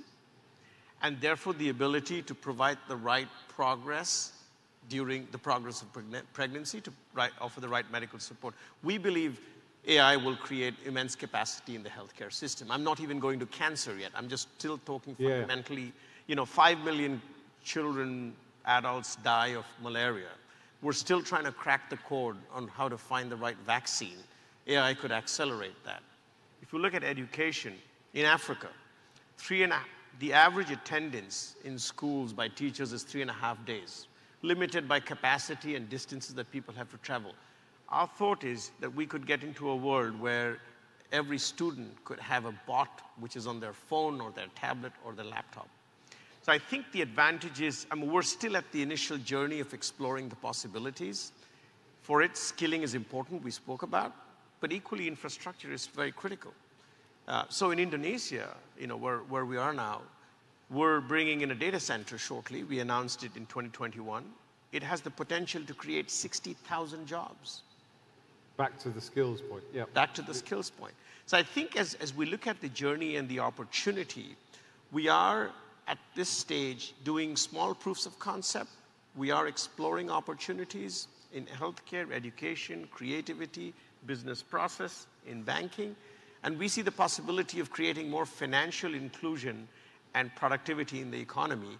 Just in Indonesia, we believe that it could unlock up to 250 billion over the next several years. 250 billion of additional productivity? Of additional productivity through AI. Wow, fantastic. Abdulaziz, you've already set the bar quite high with a floating solar farm. Is there any other particular kind of technology that you think is going to be transformative coming along? I mean, speaking about artificial intelligence in specific, I think it will support us in the operations of such a plant, right? It will allow us to have plants that are more reliable, more resilient. By analyzing data, you could, for example, predict failures ahead of time and then avoid those failures to happen. And that's not specific for the renewable energy, but for all the I would say energy technologies. AI certainly will... You can also monitor energy usage. And so exactly, you could even understand, forecast your, for example, sun radiation, wind, correlate this with the demand behavior of the consumers and come up with when really I should maximize or when I should sell my electricity, at what tariff should I bid my electricity in a power market and so on. So data is power, and having the right algorithm that will allow you to utilize it in the right way certainly will make the feasibility of renewable energy even further, even better, I would say. Yeah. Marissa, as the person who makes all of this tick by supporting all of these panelists with your financing skills, what's your take either on artificial intelligence or the innovative tech on the way? Well, maybe they're interlinked, because an area that we just today, much like trying to solve cancer, that we really don't fundamentally understand in a robust enough way is interlinkages in the natural environment. So the biodiversity equation, fragile ecosystems, interdependencies. If you have one intervention over here, what does it do for the environment over there? I remember a world wherein the great solution to wean ourselves off fossil fuels was to go to ethanol. And we all jumped into ethanol as our fuel source. Planted corn, which is a monocrop, which supplanted other crops, was disastrous for biodiversity. And we learned from that because we didn't really understand what the downstream effects were going to be. I think with some of this predictive AI, sensor technology will be much better able to understand if you do something over here, what the effects are going to be over there. And we don't have a lot of time because the loss of our natural capital is heading in an alarming pace. And if we can actually understand what are the interventions that in that 80-20 rule are going to make a difference, that would be a pretty exciting place. I do want to sound the note of caution, maybe that's, given that I work for a regulated entity, around the concerns that I have about AI and where it's headed is a little bit on privacy. As a regulated entity, we have a fiduciary obligation to protect the capital of those who deposit money with us, those whose identities are tied to the capital that we are lending against. And I certainly worry about these advances that can mimic humans and trick all of our systems and create fake humans and fake bank accounts and all these kinds of things. So that's the one place where, if there's something on my worry list, I think that's where I spend my time on the negative side. But I don't want to end on a negative note, because I do think, on balance, I believe firmly in the power of human technology to solve big problems, and I'm sure we'll solve that one too, with the great minds on this panel. Well, of course, we've got the London AI Summit at the beginning of November, where no doubt the Indonesian government will also be represented, where we talk about the guardrails for AI. And Sunarso, you know as well that AI and your work on digital inclusion, financial inclusion, is underpinning everything that supports the Indonesian economy going forward. And you've been very eloquent on the contribution that small businesses make to the Indonesian economy, and the huge difference you're making in providing financing for them. But it's been a fantastic panel. Thank you so much for covering a wide and slightly eclectic range of subjects, but which I think do all knit together in this focus on the green energy transition and the use of technology, digital and data to drive the dynamic economy of Indonesia, the dynamic region of ASEAN forward. Thank you as well to our wonderful audience for listening to this brilliant panel. Thank you all very much.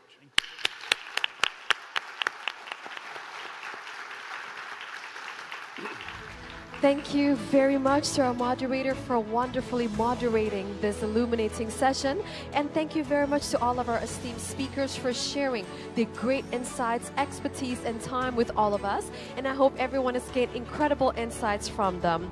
And ladies and gentlemen, as we have come to the end of the first day of our session here today, I'd like to once again, on behalf of our organizers, extend our profound gratitude and sincere thanks to everyone for your participation and for your attendance here today. And as the week is still short, ladies and gentlemen, we will have the second day for us tomorrow, and we will be discussing an array of topics starting at 9 a.m. tomorrow morning on green infrastructure and resilient supply chain and sustainable and innovative financing and inclusive digital transformation and creative economy. We're going to be talking about an array of topics and present to you the great insights of world leaders and business leaders like today. And ladies and gentlemen, once again, let us give all of us here the biggest round of applause. Thank you so much, everyone, and we'll see you tomorrow bright and early at 9 a.m. Terima kasih. Wassalamualaikum warahmatullahi wabarakatuh. Thank you.